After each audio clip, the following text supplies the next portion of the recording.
God, God, God. Just What? God. You do that every time. No, I can't say that because last time you did it right. I did do it right. He always counts down when he's recording, and it's just like But, a million different numbers every fucking time until he did it right last time, well, which is why the beginning of the other one started like that. it did, I know. So, But the thing is, you said many different numbers. That would be inconvenient in 3 seconds. I mean, if you could do it in 3 seconds, it wouldn't be inconvenient. But that would be impressive, actually. But yes, the Josh. Did you just burp? Mm-mm. No, I actually didn't. I thought you did. I'm saying, are you taking my role now? This is my role. I've literally been burping like the past few hours. Like, no joke. I've been in the I cold know. since Josh joined, and I've just burping because I had pizza, and for some reason it's playing havoc with my insides. I was gonna do that. Oh man. Oh, I'm but drinking coffee, man. yeah, Josh and I are back with It another. might have been my stomach growling actually. I really want to go back and see like if I can decipher I what don't that even know. Maybe I was. did. And I I just don't. didn't even. I was like talking, and I thought I heard something from. I was hearing something from my headset. I was like, "The hell." But yeah, Josh and I are back with another podcast.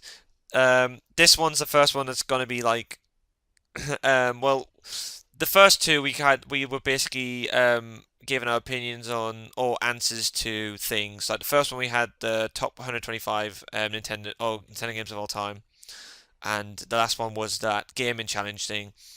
Whereas this one we actually don't have any source material. We're kind of just going off our head here. Like it's going to be like some questions, but we're also going to like just go off on tangents and stuff because we're gonna Which have is a a good change of pace, and it's kind of nice not to have anything scripted to do because I don't know we have good discussions that way.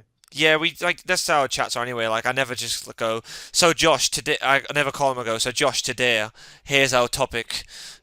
Like at the start of a call. So Right. but yeah, well we kind of have a topic anyway. But like we would discuss for a little bit earlier.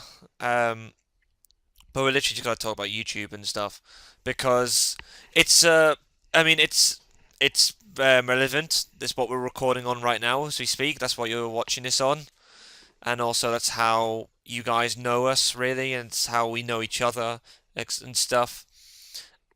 So we're pretty much just gonna start talking about just YouTube and how like just how we got into it and stuff like. Because I was telling Josh, I was talking to Random Gaming Critic yesterday about um, just how long we know each other and stuff, and how YouTube Yeah. was, and how we like started talking and who we knew to start talking, and who we knew to, and that's how we started talking, etc. That's the thing about YouTube. There's like a lot of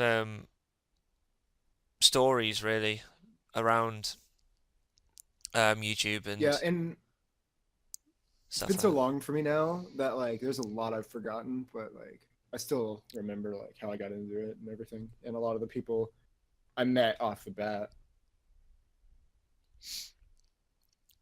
Yeah, when I so you started YouTube before me, so I guess you could probably Yeah. start. All right. What freaking I don't even remember what year that was, but I was like 17, I think. 16 or 17 when I started.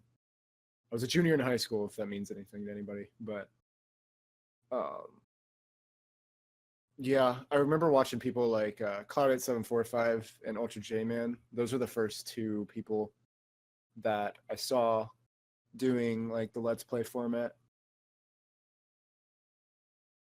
and I like video games, so I'm like I'm gonna try that, and basically that was it. Honestly, that was basically how I got started. I just saw people doing it, and I'm like, oh, that's cool.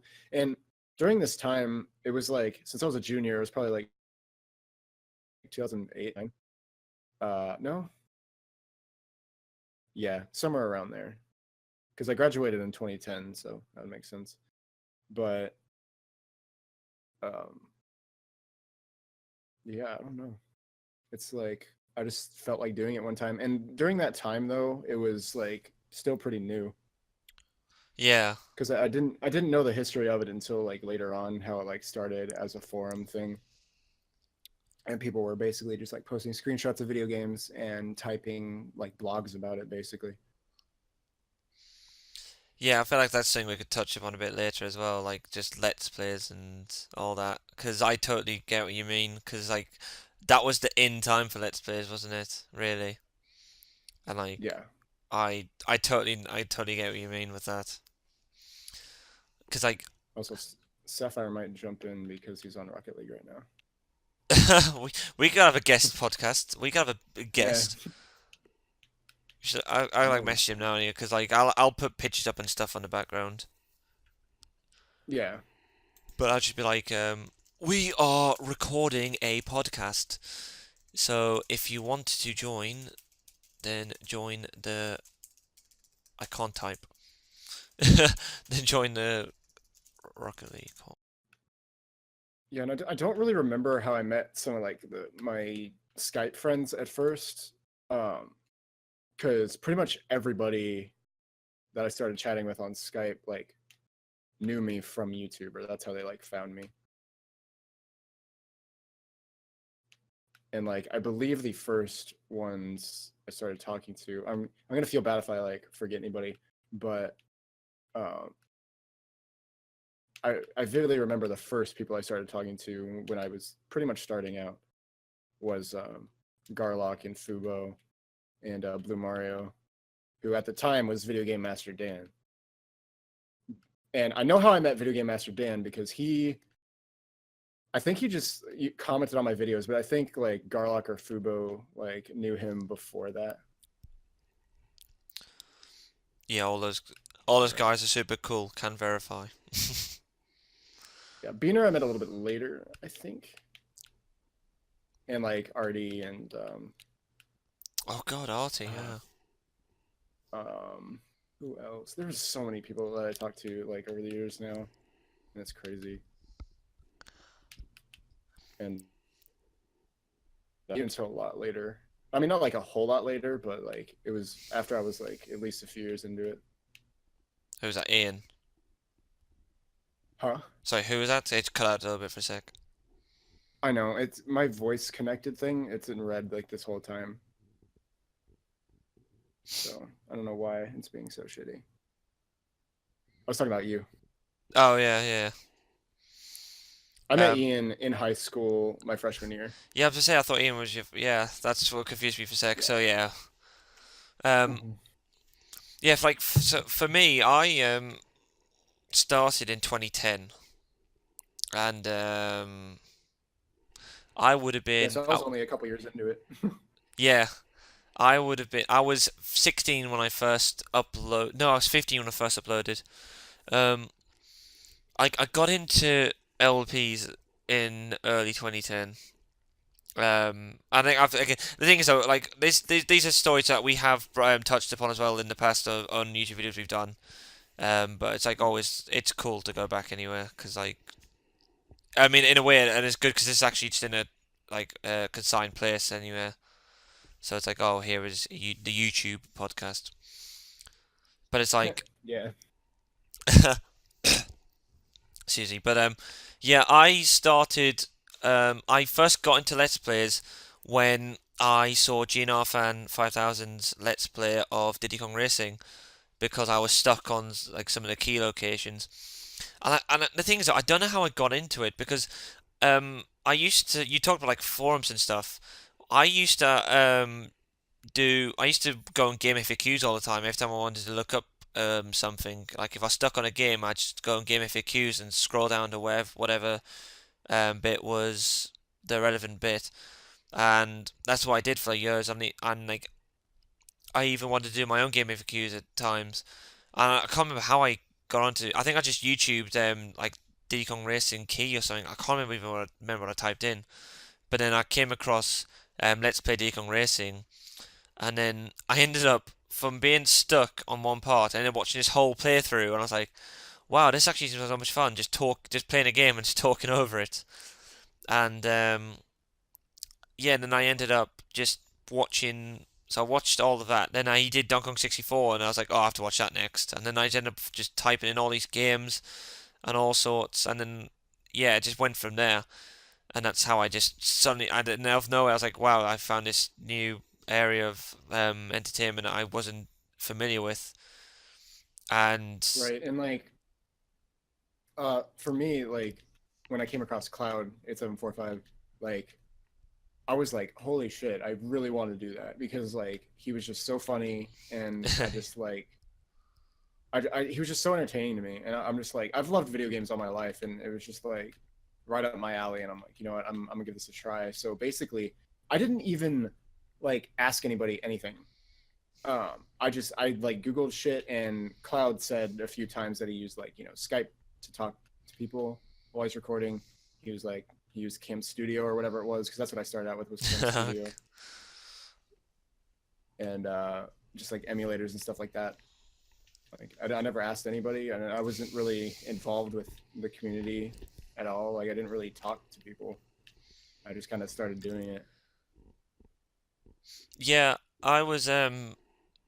I was similar. I think I when I first did a Let's Player, I didn't actually upload them at a time. I just like did a few on my phone just for banter, and I was like just put my phone up and record them, and I was like, oh wow, that's cool. And then it took me a while, and eventually started my first Let's Play. It was on Halloween 2010. It was 2010, wasn't it? Yeah. No, that's when I did my first recording. My first upload was November 2010. Um, and it was a Banjo-Kazooie part on a 2 megapixel camera, and it was so awful now. But like, yeah, that was my first LP part. It took me like a few months to actually finally get everything uploaded because like it was on a really awful phone and it was really hard for me to actually get it on my laptop and everything. It's kind of like a long story that one, but it was just a crap phone and it took me forever to get on my laptop. But like once I did, yeah, my first Let's Play was a Banjo-Kazooie part, and Yeah, I yeah, did Super Mario World because that was my childhood game. yeah, I don't know why I did Banjo-Kazooie. I think it was just because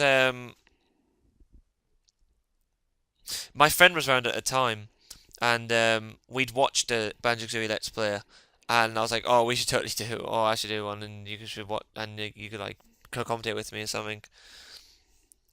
Um, it was yeah, because I'd done a few I tried to do a few Let's Plays on my phone and all sorts, but I never actually got to record uploading them. So like Banjo-Kazooie was the first one I was actually able to upload, but like it's like the thing is though, a lot of the Let's Plays I did when I first started won't be on my channel anymore because they were with like awful camera quality and they were just really old and I've got better stuff now, better equipment. But like Yeah, I was I was gonna make I was gonna go off on a tangent about that in a minute. I used a phone camera for like a while actually. But when I first did screen recordings, or when I first did first used emulators, um, I used Cam Studio to record, and then I used this. I didn't even have a headset. But I wasn't a built-in mic either. I had a mic which I just put in the side, and I was able to use that to do recordings with. And then eventually I decided, well, I had to get a headset because it'll be more convenient. And then I started to, um, because I started to do a few videos, and I started to meet a few people. I eventually got on Skype about mid 2011. Uh, and then yeah, eventually branched out. I got Camtasia, and then I eventually got an Elgato in 2015. So that's my progress. But like everything that I did beforehand on YouTube, like all the TV projects, were with a phone camera, but I had like an iPhone, so it was a decent camera. In a way, just it wasn't, it's not capture card quality. Yeah, I was gonna say some of my most popular series ever are LPs that were recorded with a video camera pointed at a television.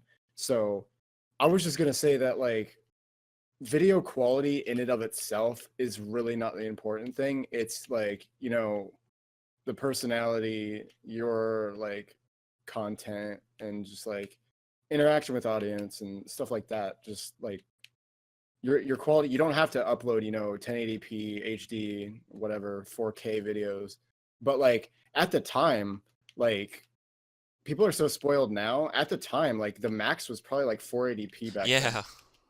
Yeah, I know what you mean. So like quality standards were not a thing. But also like I look at that now, how those are like our most viewed. Like Tales of Symphonia I did with Ian, for example, one of our biggest let's plays ever, and Kirby Air Ride. Like those are hard to look at now because they're like so hard to see what's going on. But people loved it to death and they wanted us to keep doing it. And now I'm kind of like nostalgic for that format. But like back then, if I had the resources and like capture cards and stuff like that, I would have used it. It's just I was a fucking teenager in high school. What am I going to do? Like, Yeah. what do you expect? But people really didn't give me shit about that until like a little later. But I don't know. I just believe that content and personality that's what I subscribe to people for. I don't care if there's like nothing going on the screen. If I enjoy someone's personality and their content, like I watch them for them. Yeah, I totally So agree. I just think that's a point to make because like I proved it because like those were my most popular series because they were funny and people enjoyed them, and I had such a great time recording those because we thought they were hilarious. And me and Ian actually go back and watch those all the time, and we'd laugh our asses off because it was so funny and so much fun. But also we were just stupid teenagers, so we also laugh at how dumb we were and the shit we were complaining about back then that doesn't even fucking matter. But it's just, you grow and it's different. But growing up sucks. Like enjoy while you're young because it does not last very long. Yeah, I know what you mean completely. Because, like, Mm. it's like, yeah, because video quality shouldn't determine anything. And, like, because I totally get what you mean. Because when I started YouTube at, like, the age we started, because we're both Mm. similar age when we started, it was like, Yeah, getting a capture card wasn't a realistic, it wasn't at all. option. And back then they sucked. Yeah, no, they weren't the They were best. hard to use and they were not the best Because, quality or like user friendly at all. yeah, because I purchased a Dazzle, um, I think in like 2011 or something like that, but I could never get it to work. It wasn't the most reliable thing to use. It really was not great. And like I had I the tried, worst capture card in the world. The first one I got was the worst thing ever. It was a Diamond Multimedia, just piece of shit. God, it was so bad. I've said diamond, and yeah, I didn't like. I think NCS had a diamond or something. I think he used a diamond. I remember. I had like a few videos that worked with it, and then after that, it just like crapped out and was not working anymore. Like I had a I had a Dazzle, but I was never able to use it. And I tried to borrow, so I borrowed my mate's Roxio, and I couldn't really get it to work. And I borrowed my mate's HGP VR, and I downloaded it, and it looked like it was set and everything, but it was just wasn't functioning for whatever reason. Yeah. Hi Sapphire. How's it going, guys? So, dude. Welcome to the podcast. But also, yeah, we have a special guest on the podcast today. But Huzzah! I was also gonna make another point about video quality though. Like, I do understand why some people would not watch like video cameras pointed at a TV because like I said, like nowadays like it is hard to watch. Like if I go back and watch those videos, it's like I'm so spoiled now. But like Yeah. for me, I'm just so nostalgic for it, and it's like fine. But I mean, like it's just something to think about though, because like even back then, I know YouTube was different and things were different, and that does have a lot to do with it. And basically, you will lose viewership though nowadays if you don't have at least watchable quality, But even so, you'll still have viewers. Like people will still watch your stuff. You just Yeah. gotta enjoy doing it, just have fun doing it, and people will come to you. Like don't ever try to like there's a bunch of YouTube videos and like tutorials and stuff, and especially some of the partner programs that were out there, which are not really around much anymore, or not how they used to be, but they would have videos that would come out. It's like how to grow your audience and stuff like that. And it's like if you're doing it for livelihood, yeah, I mean, that's an important thing to look at. And that's where, like, you know, clickbait comes in and all this stuff. Cause like, just, you know, it's a business at the end of the day if you're doing it for a living. But as a hobby, it's like, I didn't care about that shit. I just did what was fun and I enjoyed doing it. And that's all that mattered. And that's how I got an audience. I didn't go off anyone else's channel. Well, I mean, NCS came across me and he would shout me out, which got me a lot of people coming my way because of that. Cause I was there when he started his NCS channel. Because I knew him from his channel before on Jealous Guy. Yeah, that's something I want to talk to you And about it a little bit later as well. Like I was saying, yeah, an but idea in my head. I was very grateful for him. Like, that was so cool that he would shout me out. I never asked him to do that though. Like, he didn't have to do that, and he just wanted to because he enjoyed my content and all that. So he definitely helped me get a lot more people coming my way. But even so, like, I just did it, and then people came to me, and it's like that's just all that happened. And still, even now to this day, I don't really care about the numbers. I just want to have fun, you know. It's a Yeah, hobby. The only really time I ever care about like having viewers is like if I'm doing streaming, and like if for most of my streams like it's just really quiet, but like just having at least one or two people to talk to is definitely very nice. But that's the only I time. will. Yeah, that's what I do like about streaming is like audience interaction in real time, which is a really cool thing. But streaming is a totally different beast, though, in my opinion. Especially nowadays, because it's a different format, and like YouTube has changed so much over the years. Like, it's kind of weird talking about it now because it was different back then when I started. It was way different. Because yeah, like with YouTube videos, like you could worry about doing it on your own time, and like it doesn't have to be scheduled. You could play whatever you want, record anything you want. But with streaming, you almost have that certain dedication, if you will, that you have And to keep going, complete the game, just all sorts of different stuff. and It's kind of a lot. when I started YouTube, YouTube was only like 2 years old, 2 or 3 years old. yeah. You So forget like how young YouTube is, really, in the grand scheme it of things. is, and yeah, because I mean, if you look at like E-Bombs World and shit like that, that's still around, Newgrounds and stuff. Those are the veterans. Yeah, Sites are old as fuck. I totally get you. mean with like the nostalgia and everything for the camera stuff. Because when um, so like when I did like, and the thing is though, when it comes to Let's Plays, and then another thing what we touch on is like at least from back when we started to how we are now with uploads and such. But like the first few years of doing YouTube, I was pretty regular from 2011 to I'd say early 2014 was when I kind of died down a bit because when I started uni and I had other um, commitments and such. But like remember I did quite a few projects on Camtasia, did emulator projects. I did Mario 64, etc. And in my first project with the camera, when I when I first proper one on a camera, when I kind of had a restart on my channel and everything, was DK64 in 2012, and I had a blast recording that, and it was just weird. Um, like when you think about it, because I had my camera set up, and yeah, and that was such an enjoyable. Just something about just getting everything set up, and it was just a different way of recording. But and it was the only way I could do DK64. But I just had no regrets about doing it because I still enjoyed the project, even though I had to do it 3 times, if you remember that. Yeah. I don't think anyone could forget that, except for Cameron maybe. Dude, do you remember that? Like yeah, because I was in the bloody, yeah, that's why I was Skyping you guys regularly then, and I was just like, I've got to redo DK64 because like I think one of my I recordings do remember that. glitched out, and DK64 autosaves, so and you can't copy the file, so I had to play it all the way back up to where I was at. I Then forgot it auto-saved. and then I did a few more videos, and then my little brother deleted the file, and then I had to go back and play again. God, that project was longer than it needed to be. And I was gonna make another point on just back in the day compared to now.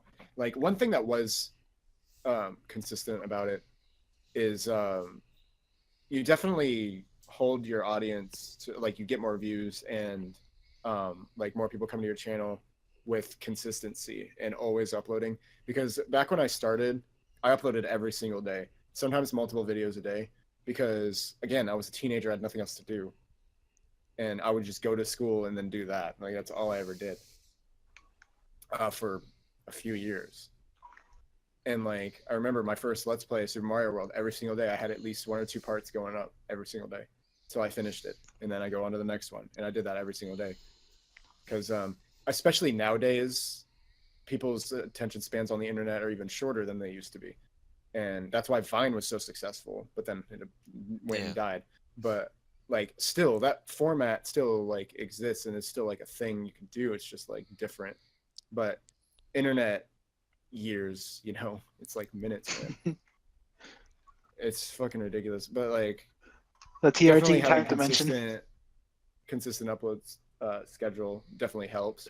But like, I mean, like, I take months off sometimes from uploading or streaming, and like I still have people that come back and watch and stuff, and like that really means a lot to me, because it's like these people just enjoy hanging out with me and watching my stuff. So it's like those are the real fans. Those are the ones you want to stick around. Like the people that Or leave, even like with let 'em go. YouTube, or even with YouTube, like when you'd see like people commenting on like some of your first early videos, it's just so nostalgic and so good to see like people like watching the videos that were that old. Yeah, it's really cool when you get comments on videos from like age ago. You're like, oh my god, so people actually found this, and there's like, my god, I remember when I did that, and the surprise that people have actually gone through and seen it. Especially like for me, like, because you know I'm not the most popular YouTuber. I haven't broke 1,000 subs. It's like I know my place on the ladder, if you will, and it's like when someone finds an old video, it's like, oh, that's cool. Like people, like someone's actually gone out their way to find this, or they've gone through a few videos in the search engine and then like, oh, I'll click this one. And I think that is really cool that people have gone out of their way to do that. Yeah, and like my most viewed videos are like your most viewed is always going to be ones that you don't expect them to be. Definitely, that's the case. Like, even Like, with some of mine, like some of my most viewed ones are like back in like when I didn't even have audio like recorded as just like the game audio, and like that was still like when I was doing text commentary as well. It's like, why is that getting views? Yeah, yeah, Like, I don't understand. I remember when you did But that. because like it's just if you're trying, like you're recording a video and you're just like trying really hard and like being like, okay, I want this to get a bunch of views. It's like it's probably not going to. Like it's always the ones you don't expect. Although our Kirby Air Ride and Tales of Symphonia, I was pretty confident those were going to do well with me and Ian, because we had so much fucking fun recording those. And like the fact that we had such a good time, we're like, I'm pretty sure people are going to enjoy this. But we weren't like trying for that at the beginning. We're just like, wow, this is hilarious to us. And we've also been on the other end of that too, where we thought it was so hilarious. And we're like, this is going to do so well. And everyone hated it. So it's like, it's such a weird thing. I don't know. It's so random. You never know what's going to become popular on your channel and what's not. But I think that you've actually made a good point there, because the whole what I got from that is literally every single video, like even like you're with Ian, but I know that even when you do videos solo, you're just being you, and Yeah, that's the point. that's important. Because like you're just like when I do a video, I'm just being me. I'm just being how I would be when I play video games. Because usually when I play video games, even when I'm in a like call with you guys, a lot of what I say is basically what my commentary's like. It's just me, like if something happens, I'll be like, oh fuck, just like when you're like random nonsense comes out. But that's literally how I am, because like when if I'm talking to someone and I'm like proper comfortable with them, it's just like, you know, that's what comes out, verbal diarrhea. But you know, like at the end of the day, it's literally that is me. That's how I am when I play games, and then you add in um the informative aspect of it, where where you're trying to describe how to play the game and what you do, etc.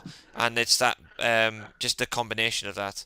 But I've always been Yeah, I myself when I tried to start doing that less, like informational and just like, yeah play, because like it's like it's then you're like running the line between, you know, like, is it a walkthrough? Is it a let's play? There is a difference. Exactly. Yeah.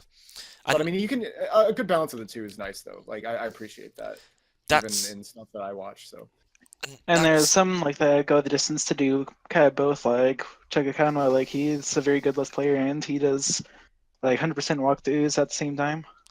yeah, and yeah, that's what I that's mean. Like a balance of the two is always nice. But the fact that he can do like both like completely is pretty cool. Slim Kirby was I always thought was really good for that sort of thing because like Yeah, he definitely was. he's like he for me is if I was stuck on a game and he'd done a let's play of it, I'd probably watch Slim Kirby because um and I think I've said this before. I think a couple times on my channel. At least I've mentioned it before. But like when it comes to let's plays, and this isn't to say that he's boring or anything, but Sim Kirby's focus I think was on the entertainment value. It was always on his how you complete a game.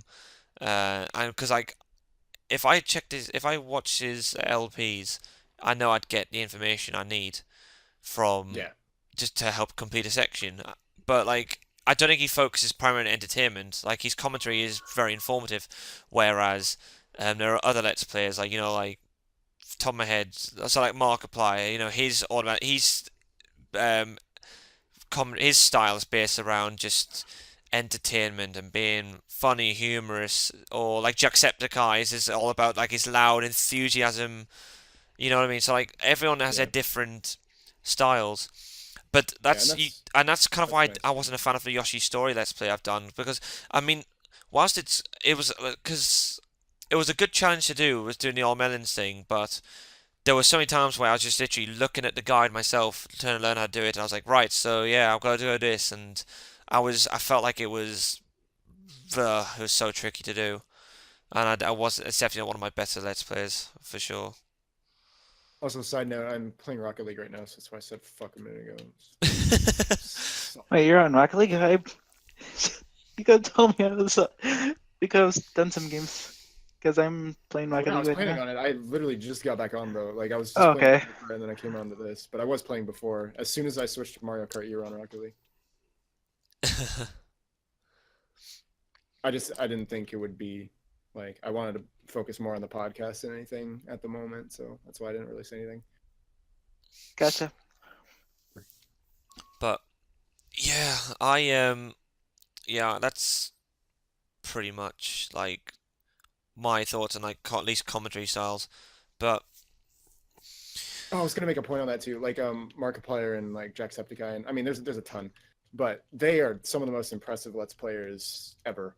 Because doing solo stuff is so hard. Like again, my most popular playthroughs were always the ones I did with Ian or with somebody else. Like I had a couple popular like solo ones, but none really like stand out as much as like everybody who talks to me, they're like, "Oh, I loved your Kirby's Air Ride. Oh, I love your Kirby's Air Ride." Like that's usually where people go and what they remember me from, which is great. It's cool to have a series like that. It's like wow, it's like what I'm known for now. yeah, Um, my best LPs are definitely my co-ops. but like Markiplier and like Jacksepticeye, like they just it's so impressive how well they're able to do it because it's just it blows my mind every time because I know how hard it is and people And even more underestimate so, solo stuff. and even They more think it's so when easy, you're but it's streaming not. because like it's more long term than videos are. I mean, debatably, it doesn't have to be. Like they can both kind of be either or. But I know what you mean though, because like streams, like for me, streams are going to be longer than like a video. But again, people do long plays in like one video Oh as yeah, well. yeah. But yeah, it's whatever. But yeah, and that's how I am. Like I admire people. Like I mean, I do solo commentaries. So I do quite a few solo commentaries anyway. But it's like, yeah, their basic their video library is essentially all solo stuff, and you do admire that, especially because they've got millions of subs, and it's like I totally get what you mean because I've always said in my favorite projects have always been co-ops I've done, and it's Yeah, like because for me doing a co-commentary is great because um it's like you're not trying to because like when I've got a co-op, it's similar to like this podcast we're doing now. You talk and you Exactly. bounce things off each other, and because like whenever we've done a co-op, we've talked like we've got the game playing, but we'll have a laugh or something, and then we'll have like a subject to talk about, and then we'll go off, and like the game's there, and we'll be talking about it a little bit, but the focus won't always be on the game. Whereas when you do a solo commentary, it does feel like you have to talk more about the game, and you have to try and find things um, to keep it fresh and interesting. And again, that goes back again to the balance between the informative approach and the entertaining approach. And I definitely think that's a lot harder to do with solo commentary Very. than is co-commentary. Yeah, and like, uh, it's just hard to focus on a game and play it while you're trying to come up with stuff to like talk about that's not just like boring or just like talking about the game or what's currently happening, because that's like easy. I And also that's why have, people don't like certain let's plays like that, because they're like, oh, it's just too boring and dry. But that's why the Game Grumps format I love so much. I mean, it's again, Yes. YouTube stuff is like you just find what you want to watch and watch it, but it's like, I also have quite a bit of respect for people who do post commentary on a normal basis, because that is not, at least for me, that is not easy. Like, because like unless you did very fresh, like you're not gonna always remember what exactly you did in that video. And yeah, for me, post commentary was actually easier because I could just talk about whatever and not have to focus on playing. Live commentary was always so much harder for me. I didn't do much post commentary, but like I usually just ended up talking more about just like random stuff because I could actually have a more consistent like thought pattern instead of having to pay attention to the game too. I mean, I'd still talk about like what was going on and stuff, but like I don't know. I found it easier. Yeah, because you could kind of segue into other things without, because your concentration wasn't on the gameplay, it was on commentary, and I guess you could watch what you're doing. It's funny you should Yeah. mention that because I literally had to do a post commentary this morning and yesterday, and I don't know when this will be uploaded. I don't know if it'll be uploaded before or after these videos, but the last Mhm. two of the Yoshi story parts I've got to do were post commentary because I had some mic problems, and yeah, and I totally get what you mean because I had Kyle with me for the first post commentary part, and I did a solo one this morning for the second post commentary part, and the one I did this morning, I was talking a bit about the game, but a lot of it was actually just me talking about random stuff. It was me talking about my channel and just stuff about YouTube and how why I was busy. I was basically touching upon the update video I did, but also just talking about as a bit more of an in-depth explanation, and I was just talking about things in general rather than just focus on the gameplay. So I totally get that as well. But Mhm. my pet peeve of post commentary is, and I do it myself. I'm always going, oh god, and this bit, check this bit out, Yeah, I and know. Yeah, it does that's why ruin it's so hard to avoid that the in element of post commentary. surprise. Yeah, Cause I guilty of that too. But again, I didn't do too much post commentary, but I actually did an experimental series that I never ended up like posting that was like all post commentary just to try it, and I actually liked it. So I might try that format again just to experiment with stuff because I don't know, because I kept like restarting the recording too because I'm like, oh, I wanted to say this differently, so then I can because I'm just in post, so I'm just like, oh, I'll just stop that there and then start again. that will be yeah, and again, it's like you said, keeping things fresh as well because like it gives it's the new ideas and it's yeah I see why because it's just the thing with post commentary is my only problem is, and again it goes back to the videos I was recording the other day and I had to post commentate. There were parts in there which the live commentary which unfortunately I didn't have was actually I think it would have been I would love to see a reaction to the live commentary because of incidents that happened and then have to post commentate on. So you kind of lose Mm. that initial reaction. But then Yeah, like the other that's thing though, but like that's the case of everything. You'll always have pros and yeah, cons, and it's up to exactly. you to determine a style you prefer, and it's also up to your viewers to go, yeah, I like that, or maybe you could, or it's just a, as long as it's constructive, of course. That's you're tricky to get on the internet, but as long as it's constructive, their Yeah, feedback on anything. and the post commentary that's impressive to me is the ones where I didn't know was post commentary. Yeah, Like some exactly. people are so good at fucking doing that. It's like holy crap. I can't do that. Like people can like fake their like enthusiasm and stuff. But like that's definitely the biggest con of post commentary in my opinion is the fact that you lose the initial reaction, which is usually enjoyable for people to watch. Like initial reactions to things, especially doing stuff blind. Like Yeah, that's pretty much why I quit my Kaizo Mario project in the first place. It was like I enjoyed like some of the experiences that I had like in my initial take on it, and then once I lost the video for that, I got despirited, and it just it loses its touch like once you lose your first reactions towards it. Just Yeah. imagine the post-commentary Kaizo going, oh, it died again. It's like, load save state. Yeah, I got- Oh, games- damn it. Oh, would you look at that? games like that I could not post commentate No. because I couldn't find like I don't know, maybe people would find it entertaining, but for me that would not be entertaining. Dude, I'll tell you who For is me to do. entertaining. Saron Lionheart. His Kaizo Let's Play is hilarious. He's great. Like, the bloke's bloody I don't think I've nuts. heard of him. He's just there like, welcome to Let's Play Kaizo. Like, he's got this like proper raspy voice. I think he puts on a bit because like not all of his videos have had that voice, and he goes, "Oh no!" It's like I have the ability to rewind time. So he dies, and he goes, and he loads a state. Would you look at that, Mario? You just rewound time. It's amazing.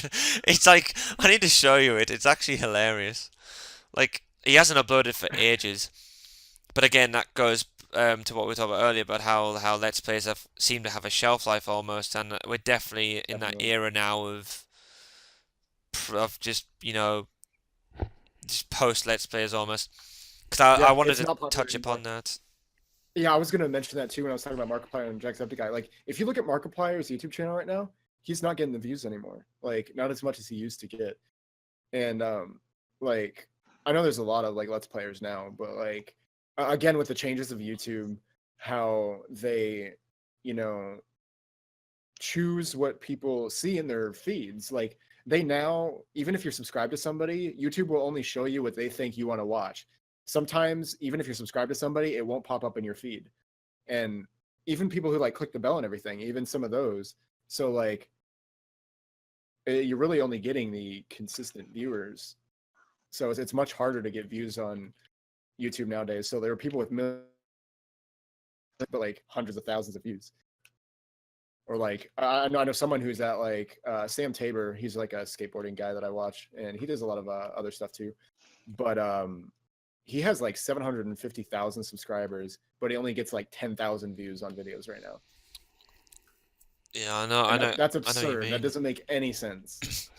Because like, when you talk about Let's Plays, like for example, there's few of the relatively popular ones, like at least in Nintendo terms. So like I think of NCS, I think of Josh Jepson, and those are a couple of like big examples of people who. So like Josh Jepson's got like 200,000 subs, but yet like his latest videos have only got about 1 to 2,000 views, and NCS I think is similar as well. He hasn't got as many views as some of the old projects he used to do had, and I just feel like Let's Plays, like everything does have a shelf life in the end. I mean, I totally get that.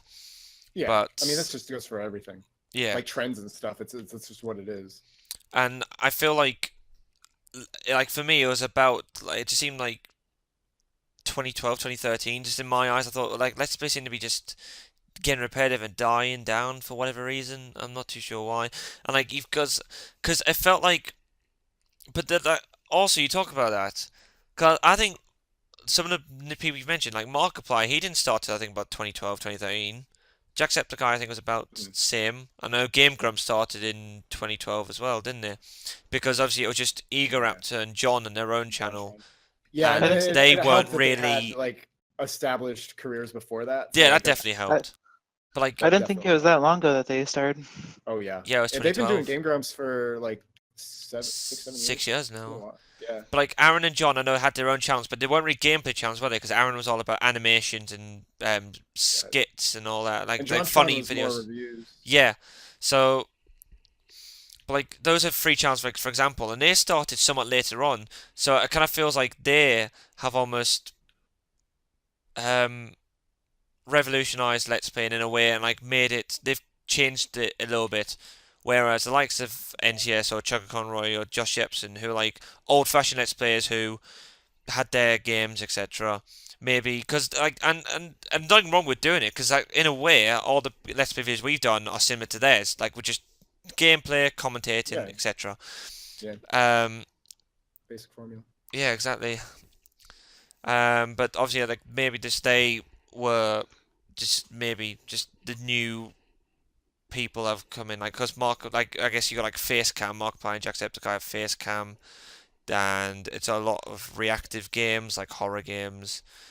Yeah, I think for like for example FNAF, and again we do go back to that. Like when FNAF came out, that proper blew up Mark's channel, for example, oh yeah, like and so much. Like that's basically what people subscribe to him for quite a while. yeah, and I it mean, was just stuff like majority, not that. yeah. Like what was I gonna say? I forgot. But, Fucking Rocket League made me like forget what I was gonna say because it got really stupid intense for a second. But I'll tell you what, that's a good thing with this podcast, actually. I was thinking that, because like, there's just things which I've totally forgot about, like I was wanted to say earlier, and then we Right, get and then I remember sidetracked and we later move on on. to Yeah, another subject. yeah, that's how the brain works. It needs to get distracted sometimes to remember something. I'm gonna touch now. I'm gonna touch back on now what something we touched upon right kind of at the start of the podcast, but like how we came in contact with each other, because in a way that's also what we were talking about before we actually started the video and to get us into Oh this yeah, whole thing. So like, yeah. because you were discussing like some of the people when I first started YouTube, I was pretty much solo commentary because I didn't have Skype or anything. I didn't have a headset. It was just all, like I said, on my phone and stuff. When I got Skype, the first person I added was I don't know which channel to call him by because I don't think he's got one anymore. But like, I think his most popular channel was Nintendo Sony Gamer. Um, and like the channel I met him on was called Speedy Walkthroughs. Um, and I remember we did a Super Mario Kart, which wow, who's done Super Mario Kart before? Um, Yeah. I'm Gee, I a, wonder. you know what I mean? We did a Yeah. Super Mario Kart net play session. Um, but again, I wasn't even on Skype. I added him on Hamachi and stuff like Right. that. And then we did Super Mario Kart. And then like a few months later, I got Skype. He was the first person I added, and we had a little group of us, which I could shout out now. Like Afroman, I still talk to, Miss Afroman 20, who some people might know from my channel. Um, the likes of Zelda Theorist B, Zero Mhm. Blazer, who I don't know where he's gone. But like, there's a few people, but obviously I haven't spoken to them in ages, and like I know they've all got different channels and all sorts. And some of them don't even have channels anymore. Yeah, I definitely remember the name Afro Man. I'm pretty sure I remember him. Yeah, Afroman, I've done Bombman with. I did Bombman with him a few years ago, actually. I think he co-commentated with me for Bombman, and he's co-commentated a few of my things, and he pops up now and then. Yeah, one of the first. Oh, that was another one I forgot to mention. Music Note Block. He was one of the first Oh yeah, guy I did co-commentary with. He was actually the first person I talked to on Skype. yeah. I remember you. I've never spoken to him before. I don't exactly know who it is, but I remember you saying that. Yeah, he was a cool dude. We kind of lost touch, but like Yeah, you do that happens. sometimes. Yeah, But except he was a cool guy. I really enjoyed the time we spent together. That sounds so like regular romantic. It's like, oh my we God. broke up. We drifted we apart. we broke up. But like, no, that's a good point as well, because like, there's a few people, and the thing is, it goes as well. Like, there's a few people I've been in touch with, like when I first started YouTube, and I just don't speak to them anymore. For like some of it just because we just drifted apart, some of it was just because they disappeared for whatever reason. And also not even just people you talk to, like subscribers and viewers. There are a few people that used to comment on my stuff regularly, but like Hmm. if you go on there, I checked like there's a few on my old videos which I like click on now and then, and I see a comment like, oh my god, I remember that guy. But you click on their channel, like they're inactive for like for years, and it's like, wow, that's a shame, because like they used to comment on my stuff now and then. I used to like at least be aware of their name. So Right. And yeah, that's a good point as well. And because again, it's the thing about YouTube is it's a hell of a community, but unfortunately, like in general, it's not real life. It's an internet community, and you can lose touch so easily with people. Oh yeah. And with Music Notebook, I can't remember if I ever recorded it. I'm pretty sure we did Let's Play. We had to have. But I know we did a lot of it just like not recording it. Like we would just play like on ZSNES and stuff together and just chat and stuff. Did you do Yeah, I'd say I know I'm you. pretty sure we had to have done videos though. Like we had to have. I can't remember. Because actually, I think one thing we haven't mentioned, although I guess a lot of people will know this, but of course, the channel that you're talking about, the channel you do those videos on, is not the channel you're currently on now. Yeah, and I've talked about this a lot too, and it is my biggest regret on YouTube is how many times I changed channels. Really, I was just emotionally unstable as a teenager, and I went through like so much stuff. It was so dumb, like obviously, because I was a teenager, I couldn't like comprehend I didn't have the brain capacity to understand how stupid it actually was. But I wanted to like I like changed as time went on, as you do as you grow older. And I basically didn't want anything to do with my previous self because I didn't like who it was. And because the main reason, and I'm gonna be 100% honest this time, because I haven't really talked about this, but the main reason I got rid of 900 Red Yoshi was because I was a stupid little kid who had a crush on a fictional character. And once I learned how stupid that was and how I didn't want anything to do with that because I'm like, oh God, people are just going to know me for that stuff. And I don't want people to know me for that. That was the main reason I got rid of that channel back in the day. I didn't know that. Yeah. Because I've never really been that honest about it. But all I would say in the past was like, oh, I wanted to move on from who I was, which it was. Like, I didn't want that to be part of me anymore. But I mean, like, who hasn't like had a crush on a video game character or a cartoon character at some point in their life? Like, that happened a lot to me when I was a kid. Like, I always, because all my life was video games and like cartoons and stuff. So like, of course, that's bound to happen when I'm going through puberty at the same time,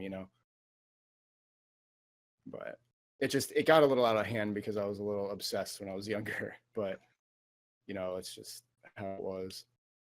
But my response to that was terrible, and that I did not react to that situation well. I should have just been like, oh, that was stupid, whatever, like, and just move on. And if people give me shit for it, that's just how it is. But yeah, I mean, I thought that was the main reason. And then the reason Red Yoshi 91 I got rid of was because I actually had 2 copyright strikes, and at the time I didn't know that they could like go away. I thought it was like permanent, and it's like, okay, one more and my channel's just like gone. And I thought that meant like no one would be able to see any of these videos anymore. So that's why I panicked, and I'm like, shit. I don't know. I haven't actually looked, but probably. I don't know. I'm pretty sure most of them, if not all of them, expire, but I mean, they were pretty big copyright strikes that are just big no-nos on YouTube. So, but then after that, I was just more careful about it, and it was fine. And I'm never moving channels again. Don't worry. But yeah. Again, I shouldn't have ever deleted all my old videos because people got enjoyment out of them, and it was unfair, especially because I built my following on that. Because I had almost 10,000 subscribers at that time, and it was just such a shitty thing to do. And it's my biggest regret because I shouldn't have gotten rid of my videos as a response to that. Sure, I could have made a new channel and I'd been fine, but like, leave the videos. I mean, come on. Yeah, I remember like I got you to upload a few of the Monkey Ball ones, like because I remember That watching was like all I had left of my old videos. That was literally like all I had left. But like honestly, I just want to say like massive like props to you for actually being completely honest, because that's something like you say, and It's I can hard. yeah, exactly, because it's not easy to be open and honest because Especially something that was so embarrassing yeah, to talk about. I was like, oh my God, it's so hard. Like, it's even hard for me to talk about it now because it's so cringy. I'm like, oh, that's just fucked up.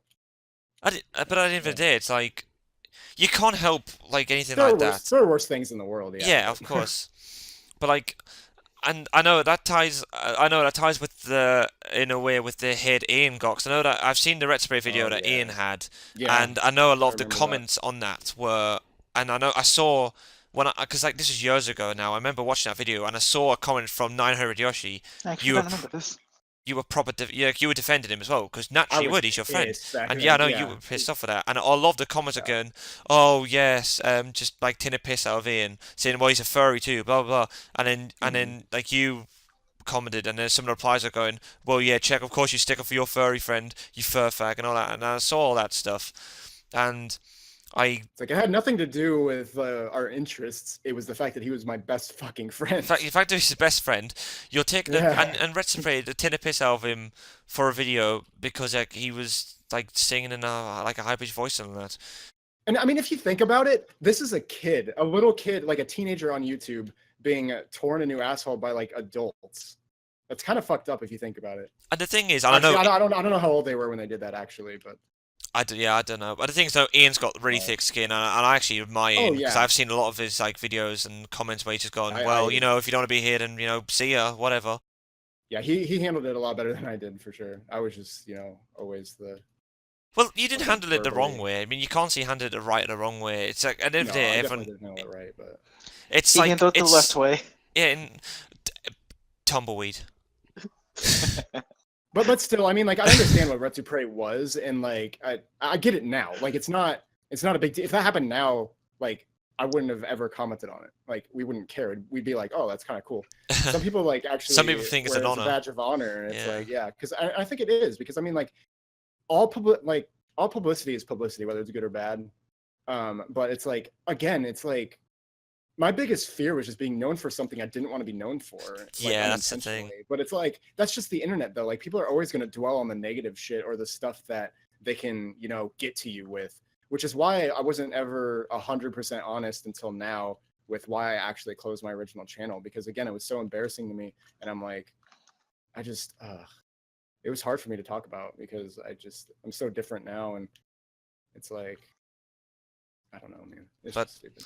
yeah, but like But I yeah, said, it's no big deal. No hard feelings to Retsu Prey, obviously. It was just like we were just kids. I mean, what else are kids gonna do when that happens to them, on YouTube? And that's why I don't know, like 13 is pretty young to be able to be allowed on the internet, especially nowadays.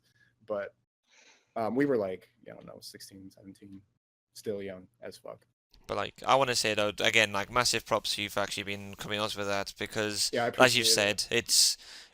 I know, like you say things and you have like that feeling of shame and reluctance to actually be honest, but like I think that's That's great that what you're it is. actually able to, and I probably speak for like Sapphire and I speak for quite a lot of the people that will watch this and people that are viewers and stuff, but like it's more power to you, dude, and because we love you for you anyway. I think you're a cool guy. Yeah, I've always enjoyed your stuff because, and again, I we'll appreciate get it. into this in a little bit because like we were talking about how we met and stuff. But obviously, I came across NintendoCapriSun back in the day as well, and I watched your stuff. I thought, wow, you're actually like really, you're funny. I thought you were a laugh to listen to, and like you came to RadioShi 91 afterwards, and then I slowly got to know you, and we'll move on that in a little bit. Yeah. But like I've always enjoyed your stuff, and you're an even cooler guy to talk to. Like when people get, and again, I mean that's the internet. You can't really like it is just a general thing, but you don't know people like you. I mean it's really cool. I got to know you personally,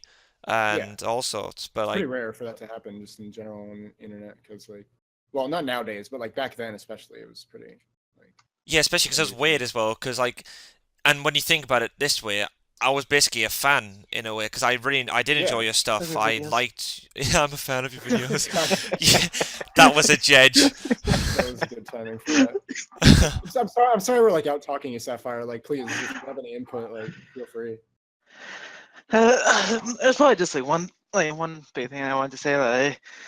I know like it kind of brought on like when you were mentioning that 13 was kind of a young age to be on the internet, but I know for back in like at that time like that was like about the time when I first got on the internet and like growing up like I just had a huge painful time in my life like because I was just constantly being bullied and like about 13 like when I finished like grade school like I was just completely torn. Like I think that's when like my bottled up stress just finally broke in and I just wanted like an escape from life. So that's when I first started like watching, like going to YouTube and watching like Mega Man, little mythos like Mega Man videos, and then probably like not too long, well maybe like a year or two after, like is when I started like watching your guys' videos and just started commenting and just talking to you guys. It made so much of a difference in my life. Just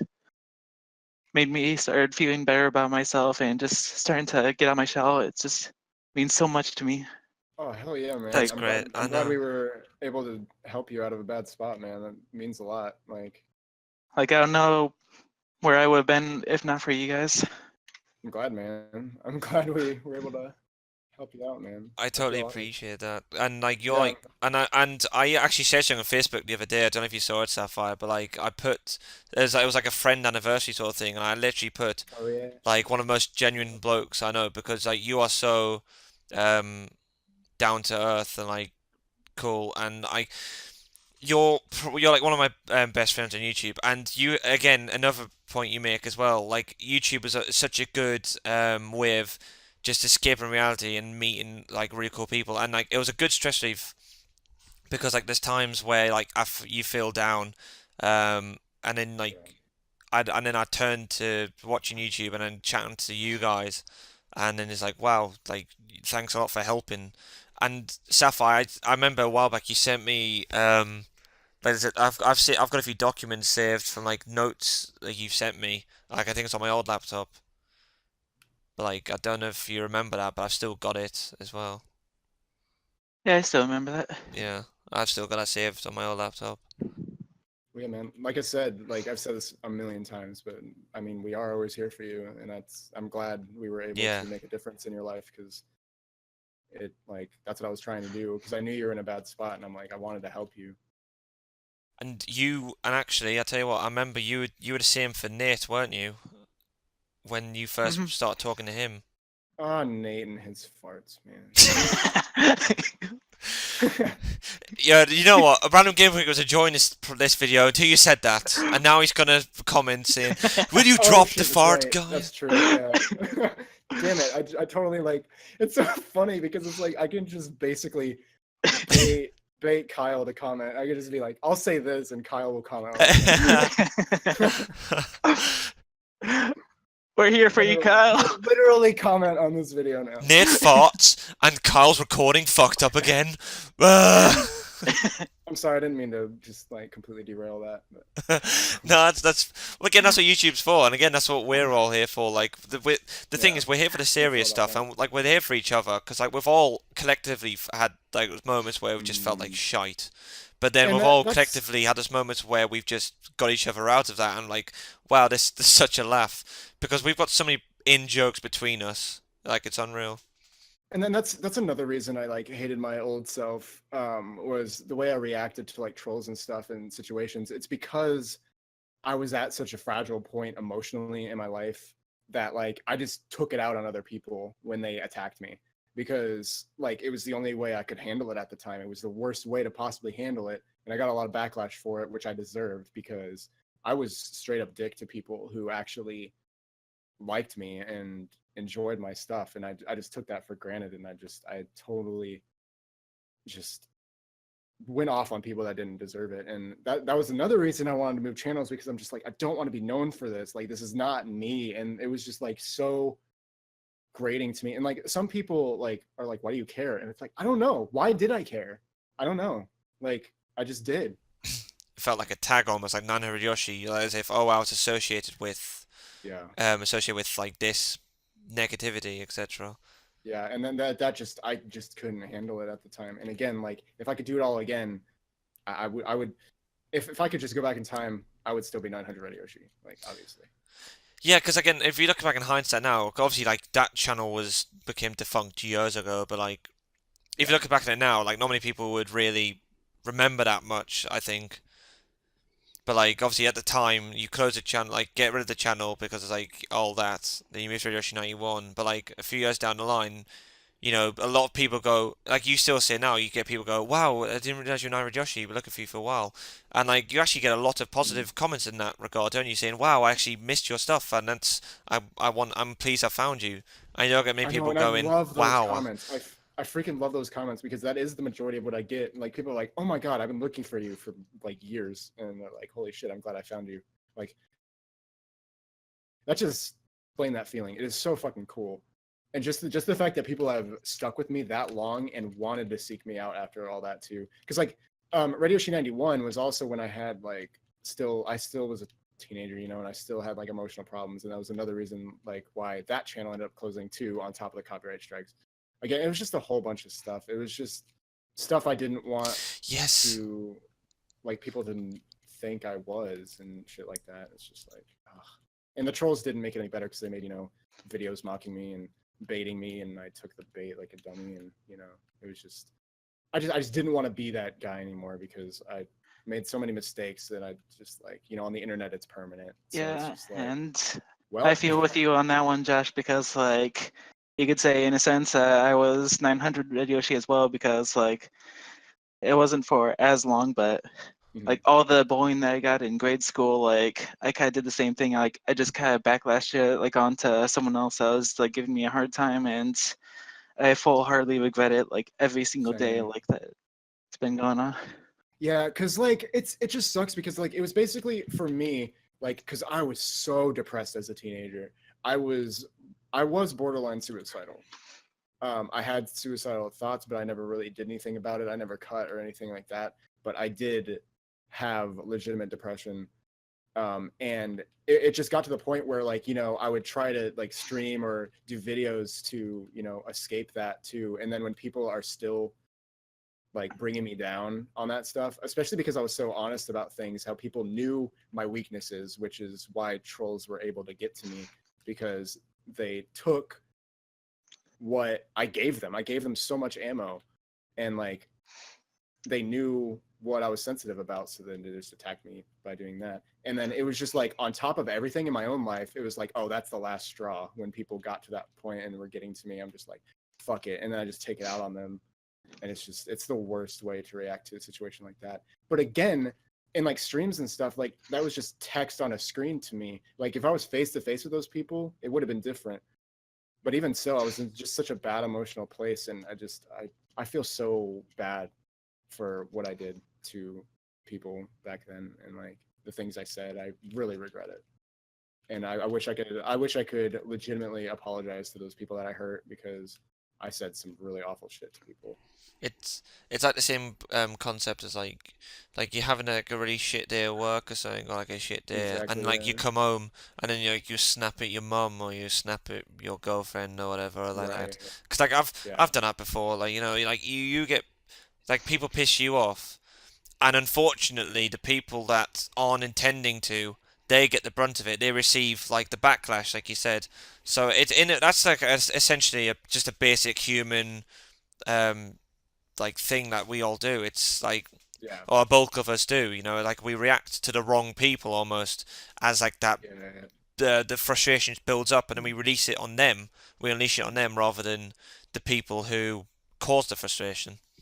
Yeah. It's kind of like a primal response almost because it's just like you feel like you're literally being attacked, and it's just like almost like a defense mechanism. It's like the easiest option is to, you know, yell back at somebody that's giving you shit or something, and it's like, but to be the better person, you need to, you know, not do that. Yeah. But it's just like, Easy but said than done. it's such a common reaction. It's like someone cuts you off in traffic. It's like you honk at them and stuff. I never do, but like a lot of people, that is their initial reaction to that because they're just immediately mad, and it's like, what do I do with this anger? And Well, it's like, if fuck you, or like they flip you off, and they're like, you know, stuff like that. if It's like someone it's just an initial response. someone cuts me off in traffic, I get out and I shit on their windscreen. That's an appropriate response. That is, I think that's fully justified, quite frankly. You know what I I'm mean? just glad But that right now I have a job that I like because like with me having a 25-minute drive, like it just frustrates me to no end with how bad the drivers are. That if I didn't yeah, enjoy it my sucks, job, man. then it would. I would. You'll be shitting on windscreens for days. Yeah. So many windscreens. I love driving, but I hate other people driving around me. Like I could do without the traffic. Like it would be such a pleasant time without any traffic. So it's the other people that can't drive. Just windscreen wipers being clogged with shit. Anyway, that's a tangent. That's a joke. I just like, and Such like, joke. also later on when people like bring that shit up, they're like, "Oh, I remember this about you back then," and it's like it would hurt like so much more because like I beat myself up about that constantly, and then people on top of that beating me up too. Like it was something that Aaron said, which is why he doesn't like to read YouTube comments a lot, because he's like, when people get on me about stuff that I get on myself about, that's when it hurts. And it's like, I totally relate to that. Because that's exactly the scenario. And like I think, but like now I can deal with it just fine because I finally come to terms with it and I'm at peace with it, and I'm like, I know I was in the wrong and I'm sorry, but there's nothing I can't turn back time. I wish I could. It's like if there's anything I could do to make it up. If you see a troll, if I see a troll come in these days, like I don't get many, but if I do, like I'll just block it because I think that's just the easiest response to do it. Because that means I don't give them like the feedback they want, the response they want, and then like they won't give me any feedback, any future feedback. And even if they comment, they're like, "Why do you keep deleting my comments?" If you just keep deleting them, they'll eventually go away. Yeah, but it's like, I totally get what you're saying because like I remember I think I've discussed this like a while. I discussed this briefly with you, but I remember back in your SapphireYoshi days, I watched your Yoshi's Island Let's Play, and I think I said to you like I remember part 1, and there's quite a few comments which are just like giving you shit for no reason. I remember like that, and yeah, exactly. I get what you mean now. It's like it's just that. Yeah, the best response to hate though is always to ignore it. Just you don't give it any attention, and they'll get over it. Like, the best response to hate is to shit on their windscreen. Shit on their windshield, yeah. It's like you better watch out for your car tomorrow morning. Yeah, exactly. If you leave a troll comment. If you leave a troll comment, I'll just be there like, watch your windshield. Yeah, it's like you better cover your windscreen, mate. Oh my god, it's so funny. Oh god. I mean, I hope people don't take that literally because we're obviously just joking. I mean, I really hope people don't think it's serious. Yeah, I hope people don't call the police and go. Some people don't. People don't understand sarcasm. My dad doesn't understand sarcasm, so like there are people that just don't get it. You don't understand sarcasm? That's a surprise because you're really smart. It's like I hope people don't call the police and like the rogue shitters are about. They're targeting windscreens.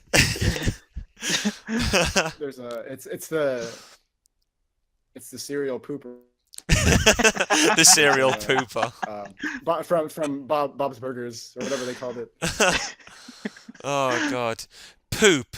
People order our patties. No. Yeah. God damn it. Oh man. But like, I've had a piss like this whole podcast. Just a side note. do you want to go for a piss? Just some extra info. Yeah. But that's normal for our stuff. But it's good that Sapphire's here. I'm gonna go pee because I crashed anyway in Rocket League, so let's switch crashes, man. Really gotta pee. See, that's the good thing about podcasts. No editing. This is live. Toilet breaks live. For all you know, Josh could be going to shit on a windscreen. Like I need to go pee, and he just needs to go take a dump on his neighbour's windscreen for cutting him off. But like, it's always hilarious. Like when even like NCS would like take a dump during the video. Take a dump, God, yeah. But like, yeah, Sapphire, we should talk to you. How did you get into YouTube? Because at the start of the podcast, we talked about how Josh and I got into YouTube. Because that's the first question we really asked, or the first question that we just called upon. But we came upon. So how did you get into YouTube, Sapphire? Well, like after when all the stress was going on in my life, I just wanted to be able to improve my attitude in some way. Like I just wanted to be able to laugh or smile again. So I kind of want to watch some videos or some sort. So my sister has been always saying I was watching quite a bit of videos of Mega Man, and then my sister was trying to insisting that I should make an account just because it's kind of silly that I'm watching a whole bunch of videos and not having accounts, and that I think that's what a little bit got me started on. Like after that, because I figured at that point, hey, I might as well like start watching other stuff like after making account, because why go through all that trouble if I'm just not even gonna use it? But after like all the depression and all the anxiety in my life, like I just wanted a way to kind of cheer myself up after all the depression. And well, I can't even form my own sentences right now. No worries. And like, was there a was there a YouTuber that you watched that got you into like so like you've just all your channels basically gameplay, isn't it? Was like a YouTuber that got you into that?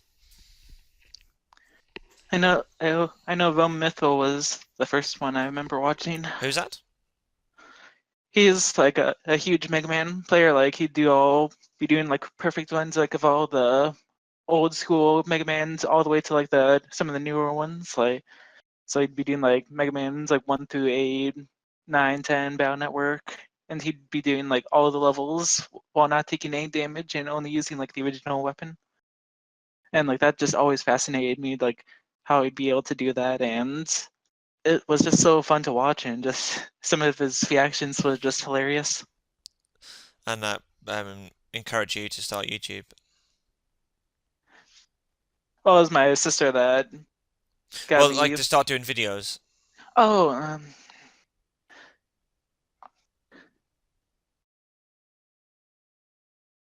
I know, like it was like some guy like 712X with his like Mario World videos, like that. Like I'd be talking to him quite a bit, and like I want to do like various like stuff on YouTube. Uh, like I want to do like Ninja Turtle. I had all these ideas like Ninja Turtles, Mario World, Kirby Superstar, her, but I had no way of recording it at the time. And when I heard him say that, like there's this emulator that does start like that does do recording like built in, just like hey, I got pretty excited because it's like before that time, like I never actually had like a good way of recording. So like all that time, like so for a good chunk of the time, like cause just like doing stuff on the Super Nintendo, like the Gradius, the Mario World, Kirby Superstar, and then I know like was it like after the first half year or year that like you introduced me to Camtasia or something like that? Oh, was it? Did I do that? I did, didn't I? Mhm. Oh God, yeah. Good shit. Also, I'm back And now. Hi. that's been when I started like doing audio recordings, because like Yeah. I I 'Cause- like making videos like of like gameplay, but Mm. when I was using the ZSNES recording, it just always tortured me that I couldn't do any like voice, like I couldn't input my voice reactions like or commentary to it. Yeah, I remember you did commentary in text boxes. I thought that was cool. I thought that It was was, a unique way of doing Let's yeah. Play.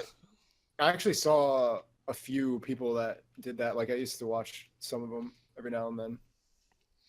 It was kind of just a different take on it, and it was actually more of the original take on Let's Plays anyway. Because like I said, it actually originally started in a forum with screenshots and text, so it was still pretty viable, especially early on. But for longer games, it can be just like a Oh huge yeah, hassle. that would Like be if you're trying rough. to be Oh God. consistent, because like when you're said like when you're talking about like having like building a viewership like by consistently uploading like every day, like you'd be uploading Mario World and such, like it can be really hard and like motivation killing, like Yeah. Doing worrying like editing, about yeah. making text commentary while doing that, because like of all the times you'd have to rewatch it and then just pause and then enter in a whole bunch of text.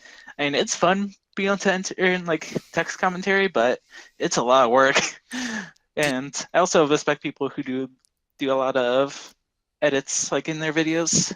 Yeah, Just because like it's more to like pay attention to too, because it's like, okay, well, how long do I give people to read this one? Like, there's more Yeah, stuff to think about than just like adding the commentary too. So it's pretty difficult. I've never done that, like the but like length, it's impressive to see people do that because it's like the work that goes into it. It's crazy. and the suitability of the transitions as well. Yeah. But it's like, did you use annotations on YouTube to do the text? Was it the YouTube annotations or was it Yep. it was because that's the thing now. Like for You example, could if you have. watched it on like PlayStation or if you watched it on PlayStation, Xbox, or anything like that, you wouldn't be able to get them up as well either. So like Yeah, and it's like and now there's you can't even put annotations on YouTube anymore. no, they've Yeah, stopped that. which kills me because like It for It does suck for a lot of things. for like recent videos, like when we were all streaming like Yoshi's Island, like Part 11, like after like around when we were like when I was fighting Bowser, like I want to be able to add some edits just because like I want to Right. just add in some notes, but I can't even do that now because like the annotations are gone. It's so Yeah, stupid. now I just do it in, Camtasia and Yeah, yeah, the call outs. I've always But done it in that's like Camtasia because extra of that editing. reason. So yeah, exactly.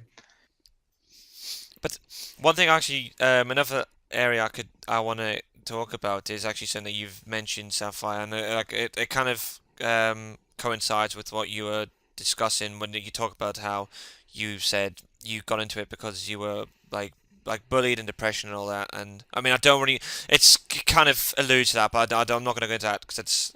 But like the social aspect of doing let's plays and commentary, because I've had a discussion with a few people about like the sort of thing, and like, do you think let's plays are a good way to help improve like confidence and like speaking ability, etc.? Oh, definitely. Because like I don't know if like I would have been able to be as confident with my speaking as I have been like if let's see how do I want to say this, but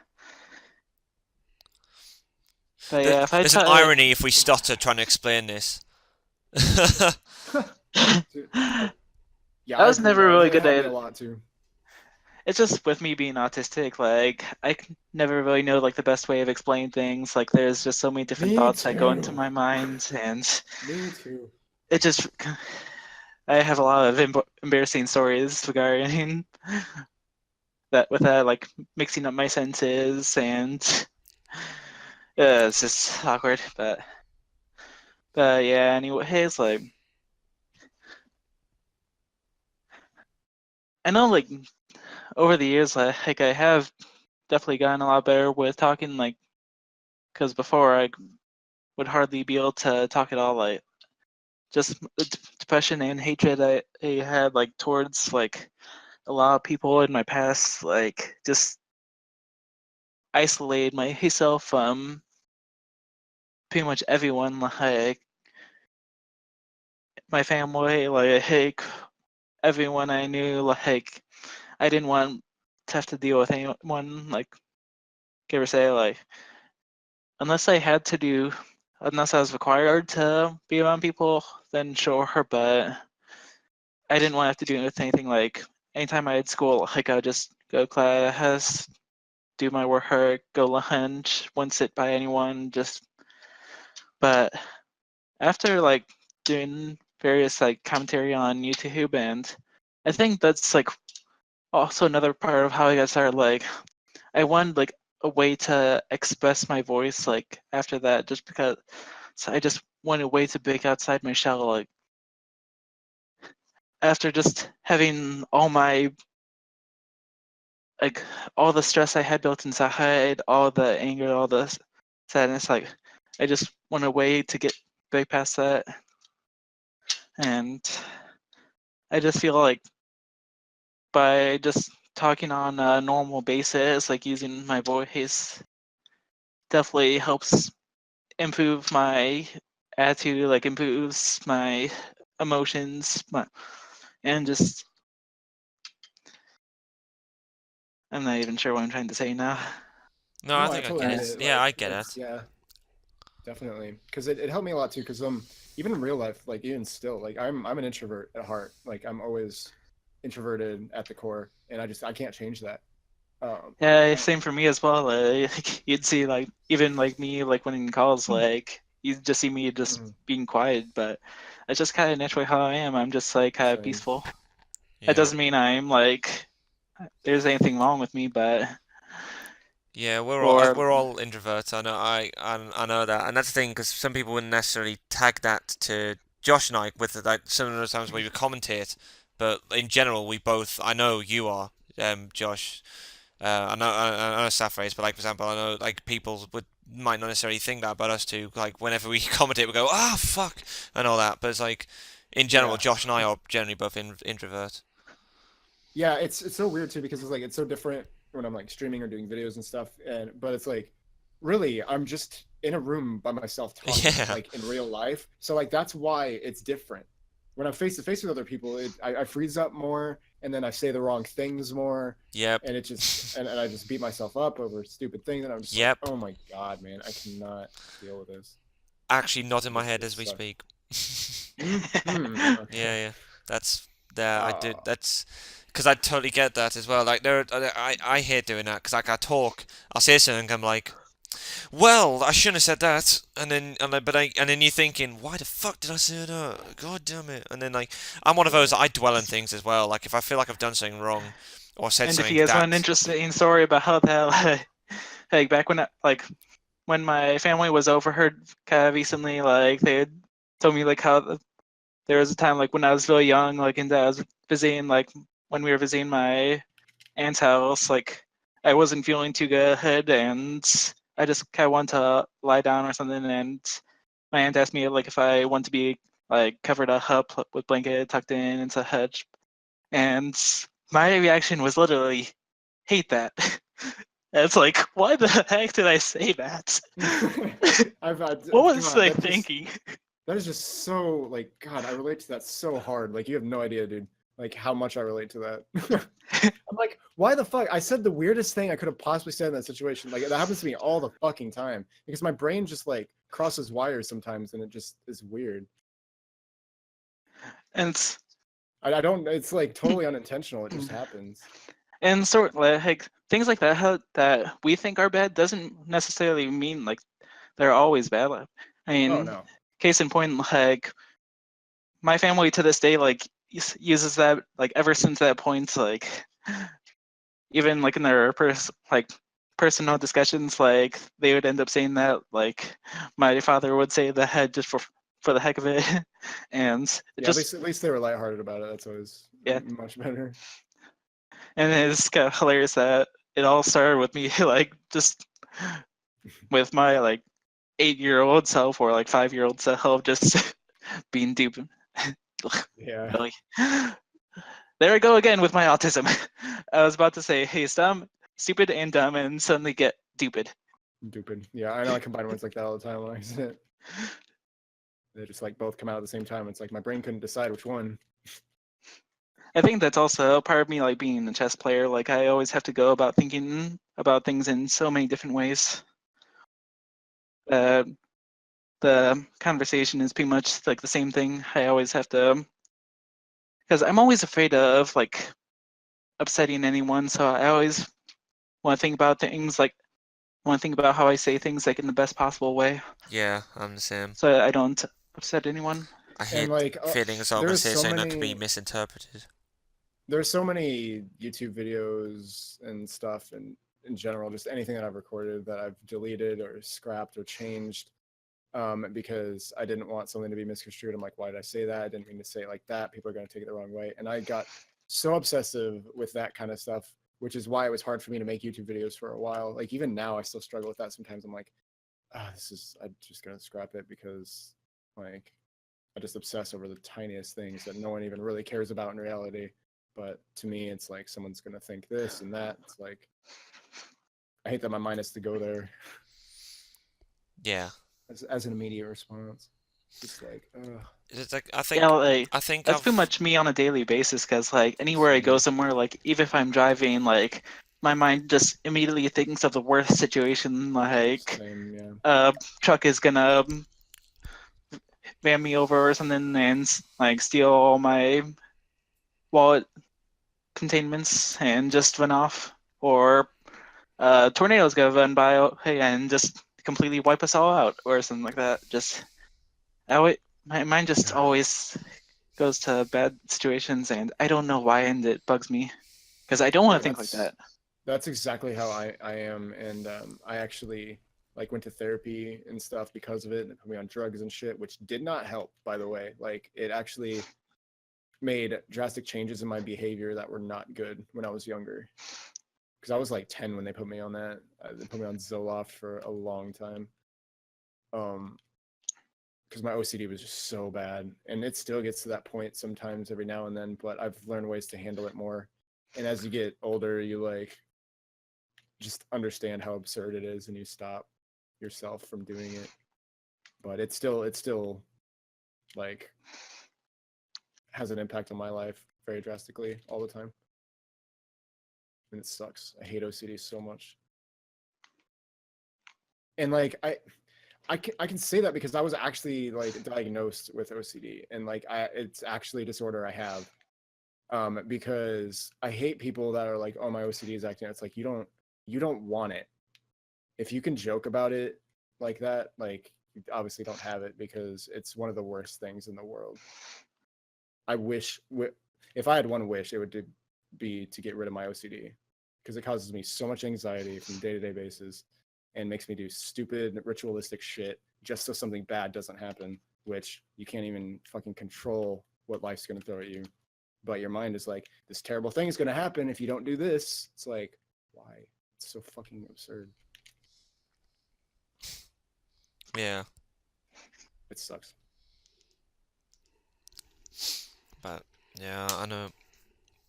But like I was saying to someone a while back, they were talking about they were asking about doing I was mentioning let's plays, and I said, oh, I do let's plays, and I was just saying that they weren't confident in their speaking ability in the slightest, and like they were just really shy. And I was saying, I think let's plays are actually not too bad of a way to help improve that. Because first of all, Yeah. like it's like you think about it two ways. You're essentially talking to yourself, because like all you're doing is you're playing a game and you're commentating over the game, and it could be about anything, about the gameplay, or it could be about life, anything like that. And then also, if you look at the second way, you are indirectly speaking to an audience, because people will watch this video. You don't know the numbers, but people will watch this video, so you are indirectly talking to them. Therefore, you are starting a conversation of some sort, or you're saying something that people will have feedback or can have feedback on.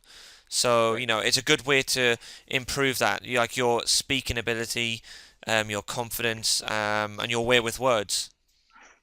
And there's also ways to try and help change that as well. Like how I started, like you could do like text commentary, like just to kind of indirectly, just to start it, talk to your audience and kind of get to know them, and then you could start like actually using your voice and talk with them. Sorry, that play was just fucking crazy. Or you could shit in their windscreen. Again, the appropriate reaction. That's how you communicate with people. How long has this one been going? I'm just curious. We're an hour and a half now. Oh wow, it feels like longer actually. Yeah, we won't go on for too long. I literally wrote a few things down, and that's literally the rest I want to talk about. Because I want to finish talking about how we met on YouTube, because we've sidetracked from we talked about that, then sidetracked, talked about it, sidetracked. And that again, and that's why we said, because every time we do a podcast, we said, and essentially whenever we have Discord calls, we do that anyway. We'll talk about stuff, and we'll go over a tangent about things, and that's the beauty of just talking to friends. Yeah. And I was just thinking about that actually lately too. Like if you want to hear about it. What? Like how like the story of like how like we started like how, or should I say like Dan and I started talking. Yeah, I was gonna touch upon that in a bit, because like I was, so I went Into that. Pardon? I said you're basically segueing into that like right now. Yeah, because like I remember, so we were talking about like how the people I spoke to, and like you were saying how you spoke to like Garlock, Fubo, Nick, Bina, all those, and like for me, when it came to that group of people, I believe the first person I spoke to, I would say was Danny King Dan. Hmm. I think I think because I think after he did a I think it was Mario World with you. I think he did Mario World with you, and I went on his channel, and I commented on a few of his things, and then I added him on Skype. Oh, hang on a sec. Sorry, just my voice thing on Discord went red. I added him on Skype, Danny King Dan, Blue Mario, and then started speaking to him from there. And then he added me to a call with Garlock, so I started talking to or Fubo. I started talking to those, and then I started talking to Bina properly from a stream he did. Like he did like this random stream. Oh yeah. He did. I remember you mentioned that. He did a random stream. I've still got a clip of it on YouTube. It was the one where he was randomly singing to everything. Oh my god, I do remember that. And like that's how I started talking to Bina, and that's when I started talking properly to Garlock as well, because I know I gotta do a call with Garlock, but like we talked fleetingly, and then I started talking to him properly in that chat, because he recognised me, and obviously I knew Garlock, anyway, and I started talking properly, to all that lot. I started talking to Bina, I added him on Skype, etc., and then I got added to a call with you, because I was in a call with I think it was Nick, Blue, and Garlock, like, and you were in it, and I got added to it, and I was like, oh, that's cool. I actually got to talk to you for like the first time, because like I said, having watched your stuff, it's like I said, I touched on it. I was essentially a fan of like your stuff. I enjoyed your Of your content. I'm a fan of your videos, Yeah. and He and said that on occasion. yeah, I'm a fan of your videos. And then, so I basically was essentially a fan, I enjoyed your stuff, and I knew who you were, so it was cool to actually talk to you firsthand. And like, but I think we talked once or twice, didn't really talk that much. And Yeah, then I remember like my first interactions with you were through YouTube comments because I remember you commenting on like my videos and stuff. yeah, I commented on a few of your things, yeah, way back when. I think it was on Radio 91 when you started that channel. I think I Right. commented on a few things. So yeah, and dude, I don't know if you remember this. You might do. Like I remember there was one time where you were streaming, and it was like early hours in the morning your time, so like 3, 4, 5 in the morning your time, Yeah, which probably. is yeah, way back in the day Yeah. when we were able to do Yeah. that. Yeah. And conveniently enough, like I woke up at about 8 or 9, and you were still streaming, and it got to a Yeah. point where I was the only one talking to your chat because all your That's viewers had gone right. to sleep. I always forget about that. That's like how we actually started talking. Like, I think that's similar to how I started talking to Andrew too. because like you were doing like an hour-long Tetris attack, and I was still there just bloody Yeah, watching. that was like the same. Yeah. I was I was just watching, just talking to you, and like because you're that bloody good and multitasking, you were playing Tetris, and I was talking to me, going, "Oh yeah," and stuff like that. So like, I remember that stream chat, but like, Yeah, and I think Andrew was in the call with me or something like that. yeah, you might have been, I don't remember. but like 'Cause we he didn't. remembers that stream too, so like Yeah, you might have been actually, but I like can't remember. I when was thinking that's how I met him, but I think that's how I met you. No, I remember how I met Andrew. Yeah, never mind. we Skyped, No, we I'm talked for like a few times. We didn't talk that much, and then I think I just randomly messaged you and said, "Yo, do you want to call?" And you're like, "Sure." And then we started talking for a little bit, and then we just decided to start doing the Super Mario Kart. Like I literally asked you, "Yo, do you want to do like a random like Super Mario Kart Let's Play LMAO sort of thing?" You're like, "Yeah, sure. Sounds like it'd be fun." Little did we know that that would be the That's meme Let's so Play on the funny. channel. That's so funny that was like literally how we started. Like that's pretty funny. I didn't even realize that because I honestly couldn't really remember, but I remember that as you're telling me that. I'm like, yes, I do remember that completely now. And like I remember how I started talking to Sapphire. So like I started talking to you, properly, I started talking to Angela about that time. So like Angela, Andrew, Chibi, um, Yeah, because Angela and Andrew, I kind of came across like talking to like at similar times. Like they What were I'm pretty. just I kind met them of pretty curious. What I'm similar. just kind of curious about is like I just wonder like how I kind of started talking or like watching Josh because like I remember like I started like watching Dan's like Super Mario Kart because like Josh like made a post like saying like that or he's probably like mirroring like the videos like of the his Mhm. project and I decided to like go on to Dan's channel and check it out just like watch it but and I remember on like I'd comment on him quite a bit and like quite a bit later like I would go to Chibi's stream and yes. like Mario Sunshine's stream and it's like oh hey Dan Meister I remember you and then I just started private messaging him quite a bit and suddenly like he was wondering if I had Skype and we just started talking quite a bit since then. That is actually how we met, and yeah, that's spot on. Wow. Because I was in a call with you, Josh. We were watching Yeah. Sunshine. Because do you know why I remember this? Because Chibi, Huh. and he's the type of guy to do this as well. Like this has Chibi written all over it. Like he was streaming Sunshine. Oh, You I came think I in. remember. You in the chat, and we were in a call watching it, and he went, "Oh hey Josh, how are you?" And he asked if you could put a video up advertising the stream. I Oh my remember he God, asked that me the was same that thing. one? Yeah, it was that Oh one. my God, I remember that. I've And completely By the forgot way, about that until like I, just now. I doubt he'll He asked watch me to do this. the same thing too. I doubt he'll watch this, but I don't mean that as an insult in any way. That's just Oh no that no no is no so no yeah totally chibi. That is yeah because like yeah that's the type of guy he was. He would just flat out ask, and you're like, yeah, sure. yeah. Like so, like we were in the call, and then I saw Sapphire started talking to me in Chibi's stream, and that's how I started talking.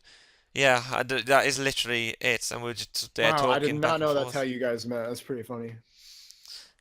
Yeah, Yeah, and like just like recently, like maybe a few weeks ago, like I started watching TV streams again, and like it just felt so nostalgic, like because like I actually brought that up, like as it's a thing.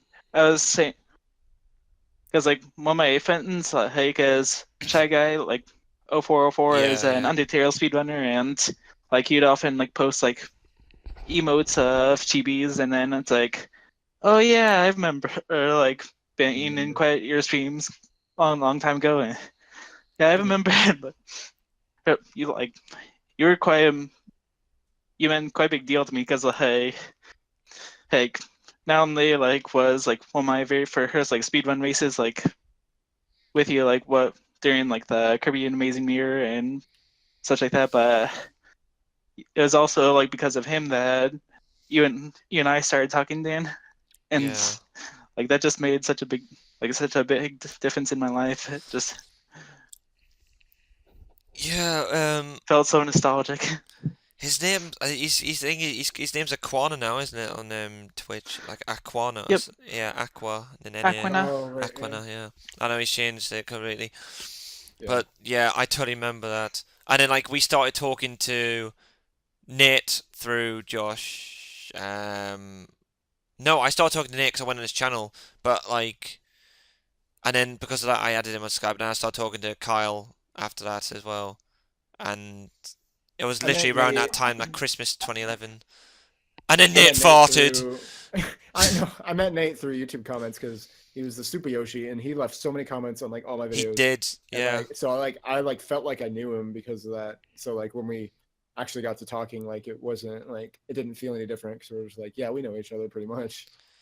Yeah, and that's what I I was almost touching wonder upon. like I almost wonder like if like the like I started like meeting Josh like in the first like or at least watching Josh in the first place was because of like NCS because I might have like Hmm. started watching like the Runaway Guys projects and like or even just like each of the individual members projects and just him mentioning you in one of his videos and they just decided to give your channel a look and just kind of see what stuff you did and just started watching from there.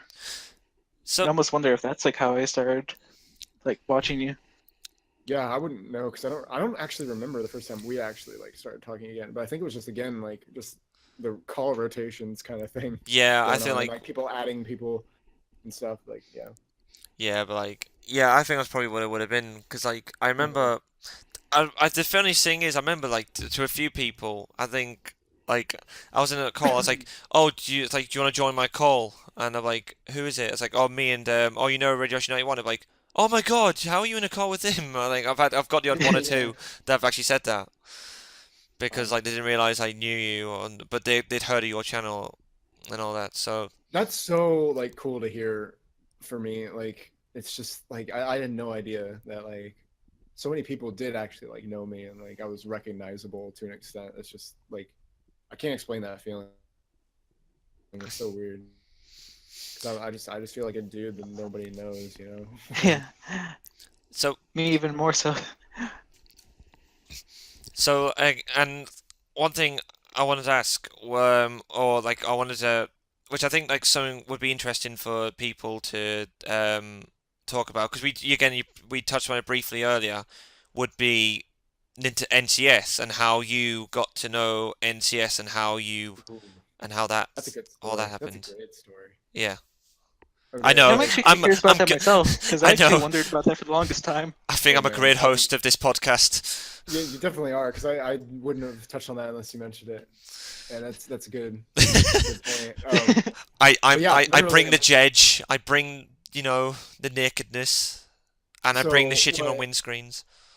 what people may or may not know, NCS before he had the channel NCS, which there was a time, Yep. um, he was Jealous Guy, and he was like a vlog channel basically, and he would just do random stuff. Which is a great The channel. first the reason I came across his Jealous Guy channel is because he did the Spiky Tiger Secret of Mana video at level 92. And I loved Secret of Mana so much, and I knew how bullshit Spiky Tiger was, and I like to grind in games a lot, and I'm like, he grounded 92 in the Witch's Castle, and I'm like, damn, that's awesome. So I watched that video, and that's how I got to know him, and I think I like commented on that video or something. I'm actually the first comment on NCS's channel on his first video, which is like Yeah, Mario 3. yeah, I've seen Like, I'm not that. trying to brag or anything. It's just like I actually had people come up to me and say, "You're the first NCS comment. How do you feel?" Like people have actually told me that. I'm like, I don't know. I knew him before that. Like, but yeah, I just watched him on Jealous Guy, and then we just got to talking because like I would just comment on his stuff, and he had like under 1,000 subscribers. I'm pretty sure when I came across him, and then he started NCS like a little while after that, and we were already like basically talking and stuff, and he would watch my videos, and I would watch his, and we eventually just started, talking on Skype and playing games together. So, You did and then a his channel grew. yeah. So, how many cops did you do with him? Because I know you did DKC. I did DKC 2.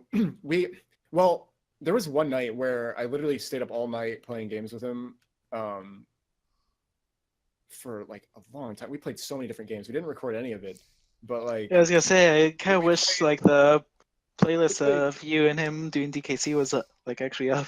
I Would have been know. fun to watch that. I hate that I fucking deleted that. Like I'm so mad about that. Like I said, again on the tangent earlier. So dumb. Like, so what? I had a crush on a fucking cartoon character. Who fucking cares? Why? It's not a reason to delete your whole fucking channel, dude. But anyway, seriously though. But yeah, we played like Contra 3 and like all the DKCs and just a bunch of stuff, Mario, and we just spent all night just playing games at one time. And we do it every now and then, but then we did the co-op of DKC 2. I don't know if that was the only co-op we did. I feel like we did others that were actually like recorded. It's just the reason I can't remember is because we played so much together, Yeah. like, without recording it. So like I don't know what was recorded and what wasn't because I can't remember. And But yeah, that was so much fun. He's and such a great And guy. I didn't yeah, actually, he is. and I didn't actually know or hear about you who, and like while you were still in your 900 Vidyoshi days, it was only when you were 91 Vidyoshi. Oh really? Wow, that's interesting. It's so cool. Like, oh my god, man. I knew It's just so you cool when you that were like 900 Red through, Wolf, well, like actually. through. Oh yeah, you knew me in 900 Red Wolf. Hell yeah, man. No, I And what read about you for 900 Yoshi, but I remember that But no, channel. I know. I just mean that just the fact that you remember that's pretty impressive because nobody remembers that. Actually, a few people remember it. I get comments every now and then like saying that, or like even the MVPs who remember 999 radio. I Shit. remember that channel as well. It was just a backup like channel, and see how it happened when I just deleted the channel anyway. It's like, God, I was so- That's another thing we should talk about. How many channels we've all had, but we'll do that in a oh little my bit. God, I've had like fucking. We'll give us all a few minutes to think, because I've got a few. I have no fucking clue because it's too fucking many, and no one should have that many channels. I think I just always had the one, and I just changed my name on it. But I don't think I've Good ever for had you. any other Thank channel. God, because don't ever make a million channels. It's just not worth it. I've got this one, and this is the only one This is my main channel. I haven't deleted it, so like this is the channel I started with. But like I've also got Rhythmic Rouge. I've got Fluttershy FFR. I've got Vinyl Velocity, which is my old FFR channel if I moved on to another one. And those are all the ones I remember. I've got Red Beaner Meister, which Oh, technically yeah, you have. That's technically mine too. That's absolutely you have that one. God damn, And- I want to say at least 7. I probably have more though. Or compare like with those, especially with those like co-op stuff. So like it's probably at least that many. I've got And then 'cause I got Rarity. Comment to Rarity. Yeah. I was gonna say that we I had. was in like one episode on that channel though. You in the winter wrap up one. Winter wrap up, yeah, definitely. Comment to Ooh, Rarity. new episode tomorrow. Hell yeah. Episode of what? My I Little forgot. Ooh, Pony. I Insert almost Stormtrooper. bungled. Anyway, tangent. Okay. Blast Processing Versus is a channel I've got now. Yeah, I remember that one. You still upload to that. I mean, like you Yep, still do stuff. we're on gonna that, be but- doing that, uploading that soon. Yeah. Downmeister Vlogs. I've got a vlog channel. I think that's it. I might be missing a few. I don't want to know how many I have in total because it's probably an embarrassing amount. But anyway, tangents of again though, guys. Tangents. That was kind of the point of this podcast though. But I'm glad we actually pretty much stayed on topic the whole time, like in terms of like what we were going to talk about, because I didn't think this YouTube podcast was like, I didn't think we were going to talk about YouTube for the that whole long. time. I know. Or like just like, I mean, we haven't talked about specifically YouTube. And but I mean, like, just like it's been from related. And coming from an outsider's point of view, like from like I didn't actually know that like you guys were doing this vlog in the first place. Like it's really Yeah. cool to be a part of it because like Yeah, I'm glad you all could join us on this- this. just all this nostalgic of like Right? how we all met and just like all these memories that we've had together. Just so amazing. Yeah, it's like internet friends are still friends. It's like, yeah, it's like, it's such a, like, even just a few years ago, people would be like, oh, that's dangerous and stuff. And that, like, literally everybody does it. But, like, yeah, you can't trust anybody online. And it's just like, but that's not to say you can't make real lifelong friends online because it's happened. Like, I still talk to Fubo, and he literally called me drunk one night. And he was like, dude, I fucking love you. Like, I know he was drunk, but, like, he meant that because, like, alcohol is truth serum. It really is. It really shows who you really are at times, but other times, like if you get really hammered, it's like different. Almost makes me wonder what I'd be like when I was drunk if don't I know. were drunk. It kind of depends on what kind of drunk you are, but he's kind of that kind of drunk. So like, I knew can it was so genuine. imagine that. it was so funny. It was literally like a couple months ago, and then he sent me a video of him like puking his guts out, and I'm like, yep, enjoy that hangover. No, I didn't Best. say it like that. I was like, man, I've been there, man. Don't get too hungover. That's what I said. I love Fubo. He's Like, the best, man. He's I- such a great dude. I He's want to give him a hilarious. duck pond for Christmas. Sorry about that. Give him a duck pond for Christmas. I actually do. Just the Dex jokes behind that and this nostalgia there. Yeah, man. FFR, man, sucks. That's our next podcast. It's on FFR. Yeah, we should do a rhythm gaming. Because to like, be fair, we could talk about that as well. yeah. And all Like- the personas Josh and Dan have there too. Oh god. I almost feel like we should wrap this podcast up, but I mean, like, I don't care. It's whatever you want to do. It Yeah, just feels well, like it's kind of Yeah, at this point. we'll finish It's this pretty much off. just been like a normal call for us anyways. Well, yeah, I mean, that was the point. That's kind of the point of this. Like, we had a couple topics in the first one, like actual stuff to do in the podcast, but like, I think this has been my favorite one so far. So like, I think I've I was loved them all, gonna. but I had 3 other topics, and I know actually quite relatively quick fire, so we'll go one at a time. Okay. how we came up with our YouTube names. And the reason I've done this is because mine is such a shitty answer. Well, I'm basically, gonna. actually, for everyone that knows, I've technically got 3 YouTube names all on this same Yeah, you go channel. first. DanMeister1234 was my first name. Now, because I made a channel, again, similar to Sapphire was saying, like, I watched some stuff and I was like, oh, you can make a YouTube account? Well, I'm going to do that. So DanMeister was like a name which I kind of, I said for banter down then, oh, yeah, here's a DanMeister, blah, blah. The Dan Meister. It was, yeah, I know, again, there's such a teenage, like, bullshit name. I know, And right? of course, 1234, well, how creative can you get with numbers, am I right? And then Fluttershy 94 came about because of MLP, and then Downmeister 94 just because I went back to Downmeister because I haven't really been as involved with MLP lately. There, Yeah. that's how I got my names.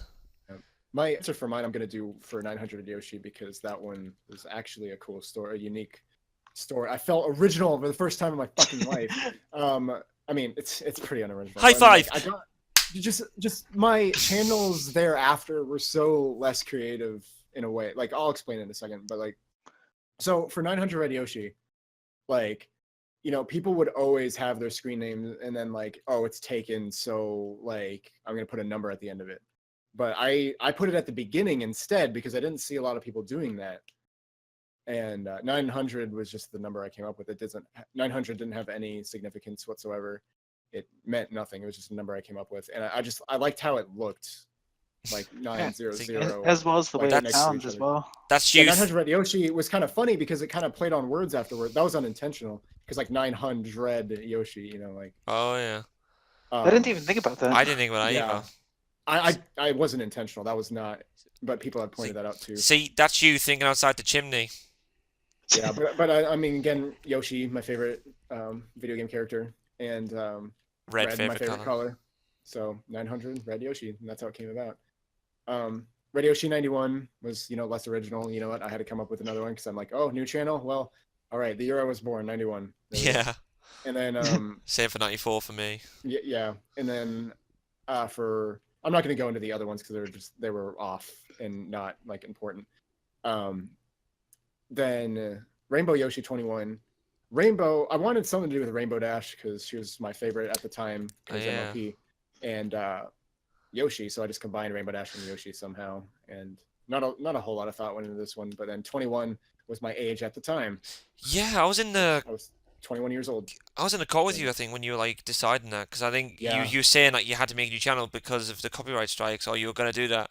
Because I know you Yeah. you put a video up a few times for Radio 91, like you put it up and he took it down, took it down, saying like, oh, I've moved channels, and yeah, I think I remember that. I think I was about that time when you made that channel, yeah.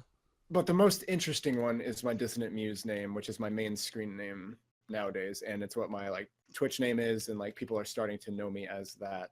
Dissonant usually. People are coming along with that, and that one definitely actually has a meaning behind it and means a lot to me too, because like being an artist and a creative person, I wanted something like along those lines. But I also don't like follow the crowd. I always try to be unique and be myself and stuff. So that's where the dissonant part came in. And I actually was like just throwing around like words and stuff. And Artie, actually, the artist Frozen, also known as Tachrome Kiwi on DeviantArt, she helped me kind of come up with a name because she was like throwing out names and too, just like getting the wheels turning and everything. And Muse is like an inspiration, a muse, like, and it's also a Greek goddess, the Greek goddesses, like the muses or whatever. Is it Greek or is it Roman? Right. Okay. So and like, but muse in itself, it's like it's to be inspired. It's like this is my muse, this is my inspiration. So basically, dissonant muse is like finding inspiration in an unlikely place is basically what it means. That's really cool.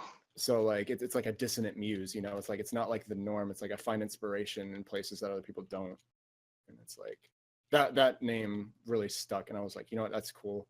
And like I even look it up on Google every now and then, and like nothing else comes up except for one like art blog page, and that's like it. No one else has ever like taken that name. So I really like that one. That's definitely my favorite screen name that I've come up with.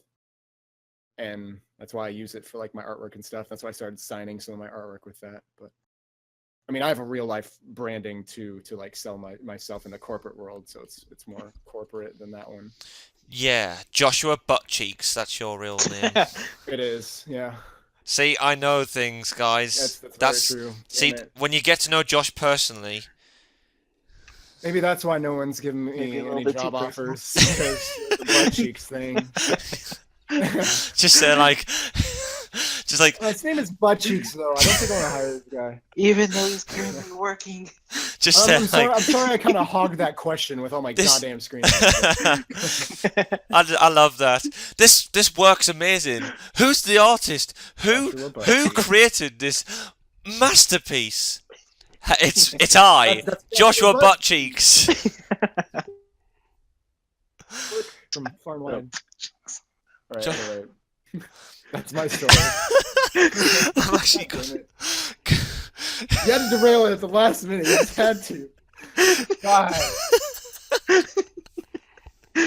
Just do your answer, Sapphire. God damn it. Just answer the damn question and get this over with. I gotta go rub my butt cheeks. We all love the answer of Joshua butt cheeks. Where the fuck did that even come from? What's wrong with you, Dan? Jesus. I don't know. Oh my god. That caught me off guard so hard. Well, It didn't come to fruition until like just now. I'm like, holy shit. It's actually pretty funny. That caught you off guard. When don't I catch anyone off guard?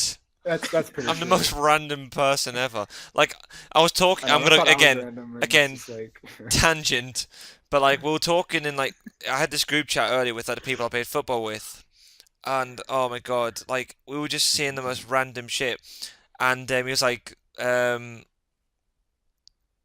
it's like we're just talking, and like, I'm the type of person where if someone says something, like, I will literally just reply randomly, and like if someone mugs me off or if someone tries to insult me, I'll just go along with it. So someone was like, oh god, I'm trying to find the chat because I want to get this like spot on. It was like, oh,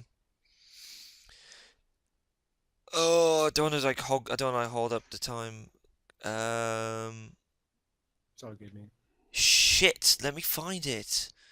God damn it, stupid. While you find that, I'll probably go on with my answer. Yeah. But anyways, like while you're talking about like how you're talking about like the music and like you're wondering if it's like a Greek origin, like that kind of made me like kind of remember about like my past, like I think it might have been like during like grade school, like while doing some like readings, or maybe early high school, but I just always had a fascination for her Greek like the Greek gods, like and as well as medieval history, like Knights of the Round Table. Also, like that's part of like where my first original YouTube name, like the SapphireYoshi 427, like oh right, yeah, like the Sir Arthur, Sir Lancelot, like that was like always one of my favorite subjects. So yeah, medieval. Cool stuff. I didn't realize that was a connotation there. Yeah, that's really cool. I just like always love like the idea like of being like a knight, like sword and shield in hands, and just and like also like one of my ideal jobs like from that is like being like a blacksmith, like a swordsmith. Oh hell like yeah, that just always fascinated me. Like even though like how much I despise heat, like that just always fascinated me. So that's cool. I had no idea. That's awesome. I love how you guys have such elegant, like, Disney Muse and SapphireYoshi, and I'm saying, like, I was the Dammeister, fucking duh. I like it. It sounds like pleasant. Yeah, it sounds alright, Dammeister. I mean, I like it. Yeah. Yeah, it is kind of like a, childish name, like, as you say, like, I don't know, I still like it. It goes, I mean, it's like, yeah. It's somewhat, like, I mean, it does have that element of personality rather than, just, because... I'm Dan00552. Yeah, exactly. I'm Joshua Buttcheeks. Yeah, I mean, damn it. I need to change my Rocket League name to that, even though it won't fit. I want someone to make that as a screen name. Like, I want someone to make a channel, and I'll subscribe to it. My name's pretty common nowadays. which is ironic because my mom named me Josh because she knew nobody named that at the time. And like with me being like a huge Nintendo gamer guy, like as like my favorite character was like always Yoshi, like, and there's like also like being like bullied and just like with me being in like anxiety induced, like, and always being depressed, like I always like I also kind of like Sonic for this reason too. Like I always wanted to be as confident, as happy as he is, like as they are. Like I wanted to be like them, but that's not so easily done. But I just always strive to be as cheerful as them someday, and so like I always want to try and represent him if I could, and just try to change myself to be just like them, so to speak. And then like the 427, and like Dan was saying, like with how many names are taken on YouTube, like there actually was someone on YouTube named SapphireYoshi, so unfortunately I couldn't take that name. So I had 427 was like my actual birthday, so those were My those numbers actual came from, birthday, and as opposed to your fake birthday. my nickname birthday. This is my actual birthday, and here is my unauthentic birthday. Imagine that. Oh, gee. Mr. Literal over here. Jeez. Figuratively. No. Oh crap. Kyle. Oh shite. Anyway, Sorry. sorry, Kyle. Yeah, I Sorry. know that's cool. So everyone on in a few weeks' time, everyone has to go to Sapphire's channel and wish him happy birthday. And then this was probably like maybe 4 or 5 years in that I've been like doing videos, but like I know like quite a few people like would refer to me as Sir instead of like Yoshi, like, so like I wanted to change my name so that like no matter what part of the name they chose, I would like it despite that. So like I was trying to think of a name like that would sound good, like, and like I like, so like I know blue is my favorite color, so like I was like thinking of all different possibilities, like blue Yoshi, cyan Yoshi, and then it's like Sapphire Yoshi. Oh, hey, that sounds That's nice. it. And Rainbow Dash Yoshi. I mean Rainbow Yoshi. I mean. I actually then, like Sapphire. I think it I do too. That's really a great. fits. Like, yeah, I like that much better than like any other version of the color. Like that's really nice. I would have called you Aquamarine Yoshi, but you know that's That's fine. a little long. Hey Aquamarine. Oh no, but that's Rainbow Yoshi TV's. 21's really long too. Hey Aquamarine. Hey Aquamarine. That's Chibi's Yoshi if he were Yoshi. Yeah. Hey Sapphire. Hey Aquamarine. Hey Aquamarine. But it's it like doesn't roll off the tongue as well as Sapphire. no, it definitely doesn't. Can you imagine though, like if people like going, "Hey sir," like it just sounds like just like you're in a school. Just like an average, yeah. Yeah, it's like, "Hey sir, you alright, sir?" Right. I We'll mean, wrap it this. is nice because yeah. Anyway, just We'll go wrap for this it. up.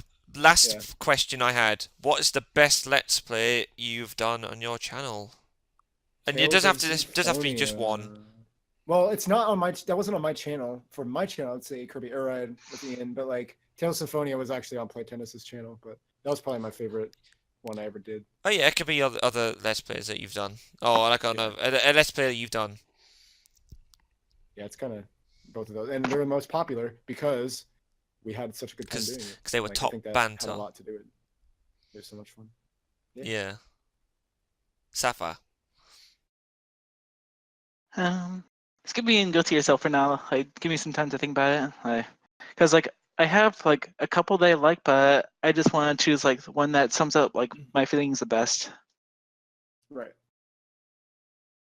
It's really like I've always said. I think my favorite Let's Play I've ever done was the Mario 3 we did, and that was because like, and I think there's a bunch of circumstances around that. It was because I think it was probably one of the most fun sessions I had, similar to you and Ian. Probably the most fun I've had doing a recording because first of all it's one of my favorite games I've played.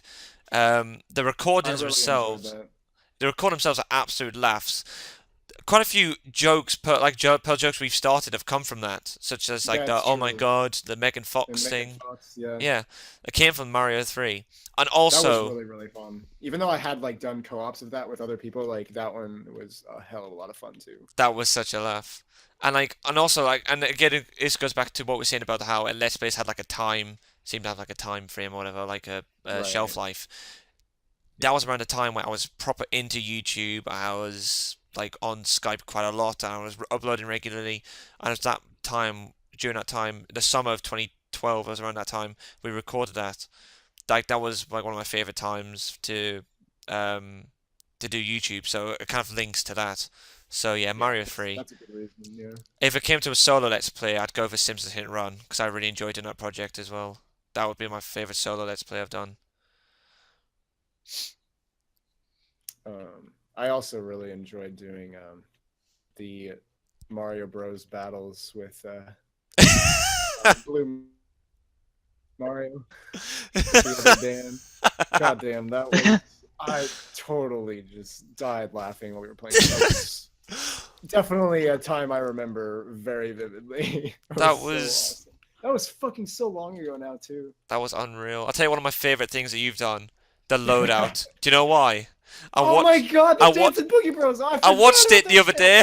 I watched it the other day as one of my favorites, and I was like, Undefeated. We were undefeated by dancing on the point every fucking time and just letting people shit on us. can we play a loadout sometime so I can just dance with you? Please, yes, I would love to fucking play that again. I love that Good. game. We'll do that, and we'll record it and dance some more.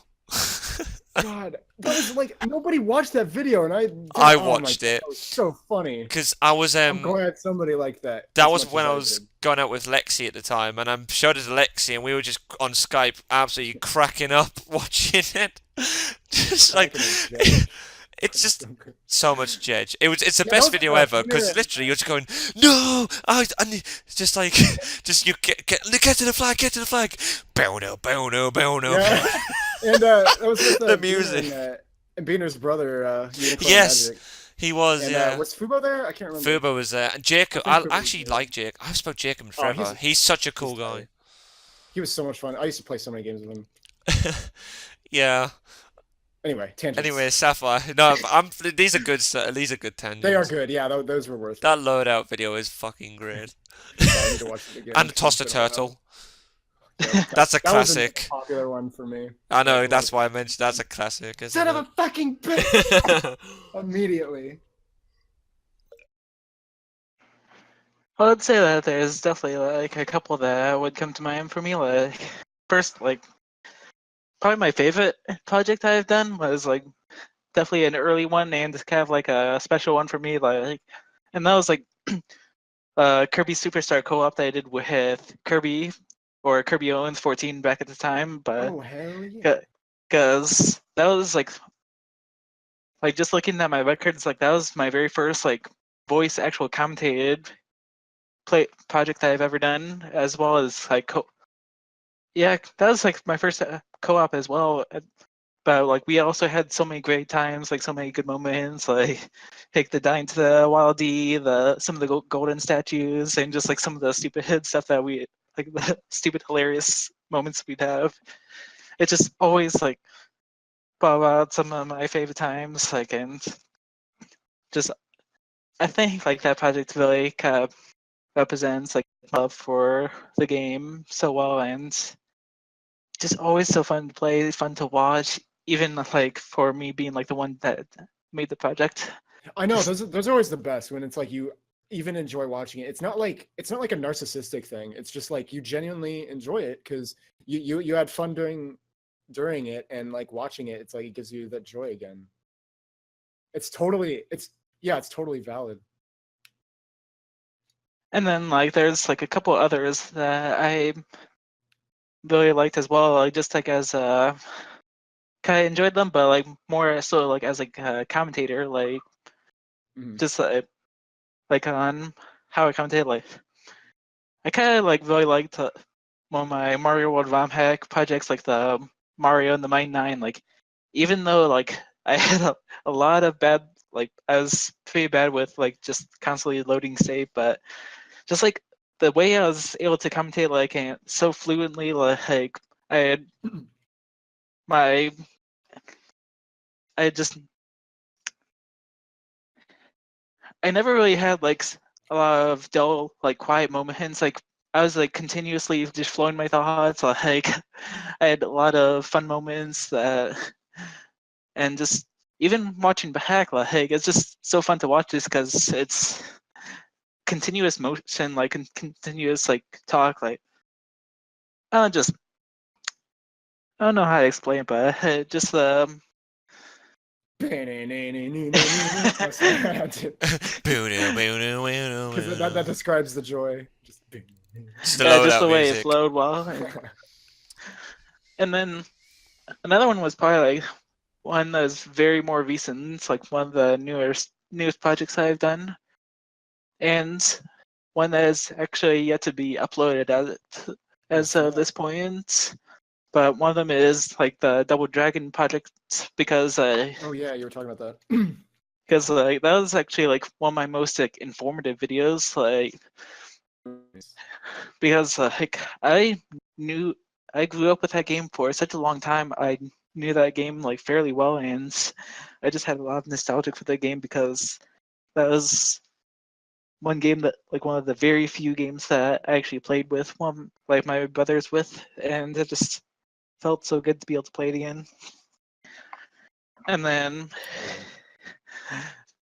I for those gonna be watching it, but spoiler alert, like if you care about too much or not, but I actually really like how like my project Metroid Zero mission, like just the way like I was able to do both, like how you said earlier with balancing like YouTube like the Let's Play and like the playthrough aspect of it. It just the way I was able to both commentate and describe like what to do, like where to go, like my favorite element aspects of the game. I just saw it like it went really well. Like probably up until like the very last video, like when I was trying to do a little bit too much in one night, and Yeah, I was a bit too tired to record. Yeah, I've been there, I done that. just really want to get it done because we are so close. yeah. I've totally been there numerous times. Dan Yeah. and I, every Let's Play. And like we would stay up really late doing too many episodes.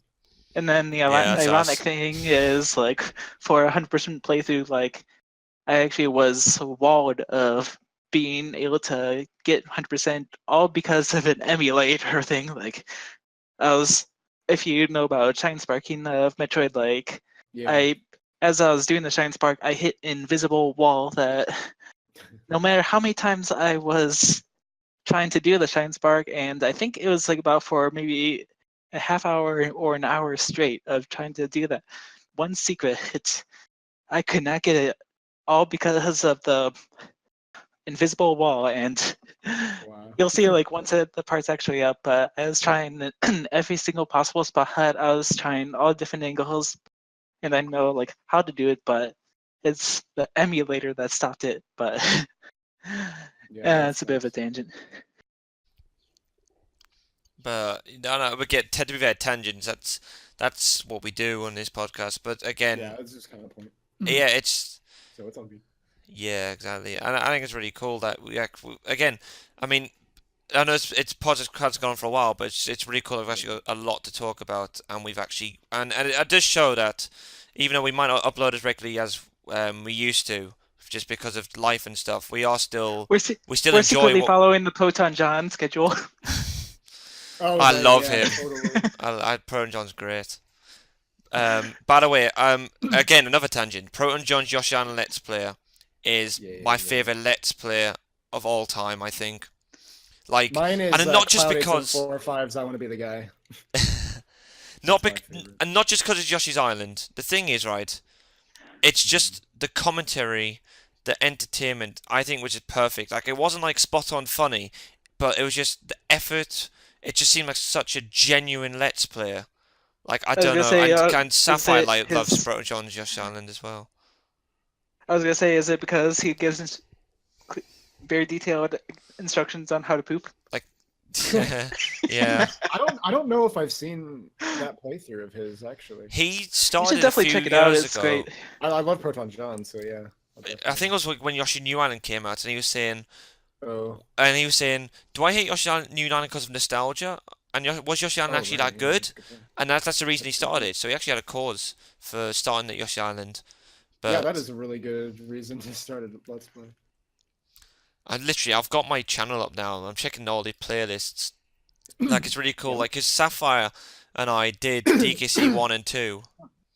And we started 3, but we started didn't at end up 3. finishing it. We did Bombman 1. We did Bombman 3. We're going to do Bomberman 5. Shh. Dude, spoilers. Yeah, spoilers. We did Mario Kart 64. We've done Kirby's Dream Course LMAOs. I've done an LMAO of Kirby's Dream Course with Josh. Yep. With Josh, I've done Super Mario Kart 5,000 times. Yeah, at least 8. Mario 3. As well as the DKCs. Mario 3, Mario We have done World. those a lot, yeah. We used to do an annual stream. But we I raced, was we always- raced 3 recently, so. You I was would- always jealous of the times like you'd be do co-ops of it, just because DKCs, like especially DKC 3, is probably my favorite game of the DKC series, and So good. Well, I would have loved the chance to play with you guys. Those DKC streams were great. I love the we can all 3 of us race it sometime. yeah, we totally should. Because I like racing a lot. Like it's fun. And even though I got really salty. Those the last time. But with 3 of us, it might not be as stressful. It was still a lot of fun, but when Diddy falls from a height. Ah, my sideburns. it's fucking fun. Anyway, I just want to say like thank you to anyone who's actually watched the whole podcast up till now. Yeah, it's been a Congratulations is in order. 'Cause that is fucking awesome. congratulations. You will receive a signed picture from Joshua Buttcheeks himself. Yep, and I'll do a custom logo of your choice. Oh god. Anyway, yeah, guys, we do hope you've enjoyed this podcast. It has been great. Thank you very much to it's been fun. Sapphire, who we didn't plan to have him join, but like I'm really pleased he has joined. Yeah, that's great. And thanks for hearing all of our heartfelt thoughts and Yeah, just we got all of real our today. nostalgia. I feel like a weight is lifted for me actually being brutally honest today too. That really helped me as a person as well.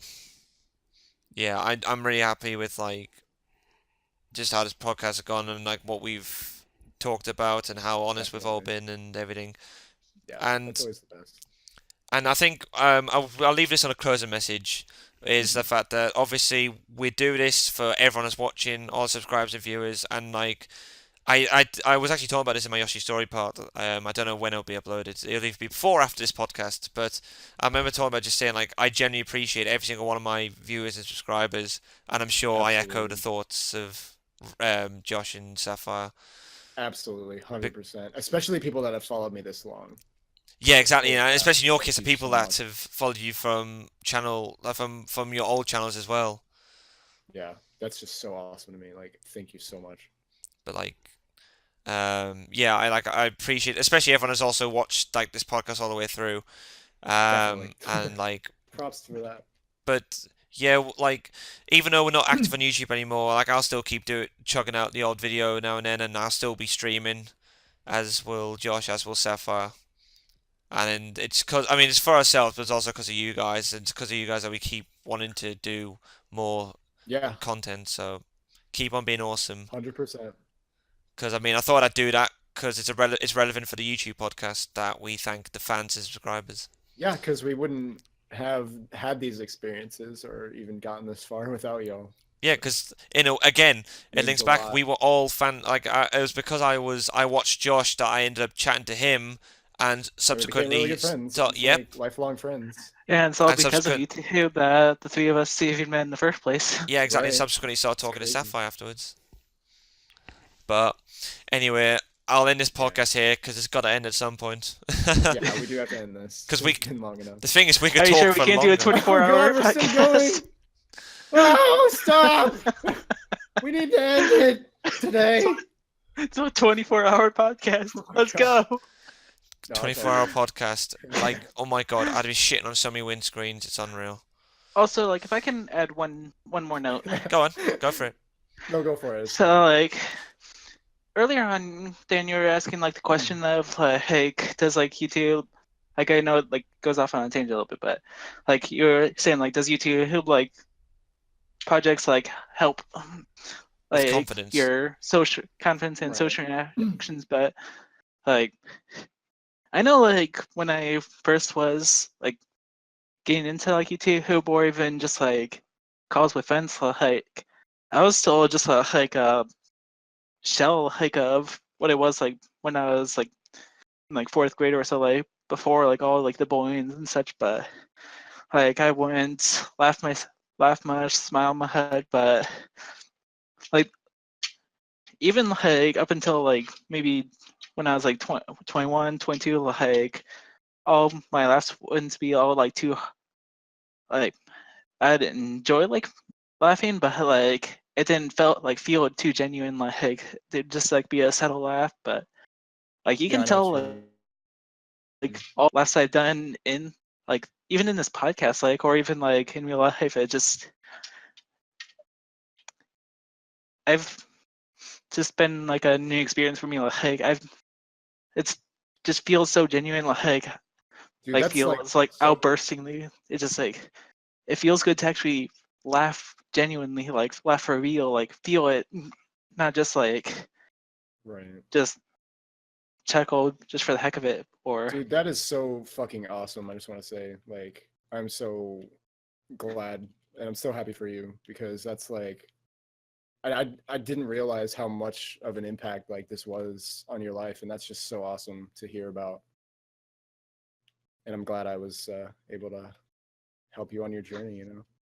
and like I said, like about any change, like even when it came to like talking to Dan or Josh about it, but like change may not always come my way, but like even in case with me, like it took a very long time, but it does mean a whole lot, and it helps. It really Yeah, does. I'm so glad it helped you so much. Yeah, and I'll reiterate what That's I awesome. said in the like before. Like I it's like YouTube is a great community when you're actually when you speak with people you totally get on with, and as Yeah. I've said, you're like one of the people I totally get on with, and I said what I said on Facebook, and I actually put on Facebook as well to all my friends, so that's people I know in real life as well as the people I have added that I'm close to on YouTube and such, Hmm. and because I'm not ashamed to advertise that and go, even though I've never met this guy in real life, I know I haven't met any of you guys in real Yeah. life. That doesn't No, mean we a haven't. thing because No. I'm super close to you, and like I've said, one of the nicest guys I've actually met. Like I've had a pleasure to talk to, and I have no shame in actually put on Facebook and going, genuine bloke. I'm happy to like been this. Obviously, the thing is, I think it was like 5 years on Facebook because it's been longer than that with regards to Skype and YouTube. So, but honestly, dude, I'm happy that I've had an impact on your life, but you've also had that same impact on mine. So, Right. as is Josh, And as is this is Kyle, also as is something Absolutely. Nate, I've, everyone like that. and this is also something that gonna be a little bit open, but I've never actually told this to either of you. But Dan, this applies to Dan a little bit more so. But like you've made such an impact on my life that like I've felt open enough to like I've told like my mom, my dad, like all sorts of good things about you, like and just I definitely would love to be able to spend time with both of you guys and just how much of an Absolutely. impact that you guys have made on my life. Yeah, we have to meet up at some point. One day, Just, man. we just have to. One Yeah. day. Like after this long, like, I mean, dang. One And day. Fubo, come on, And Fubo. Fubo, Just like yeah. everybody. Like, oh my god. Like, I just want. I don't know. Maybe some con someday will like just end up meeting one of us. Like, meet up. I don't know.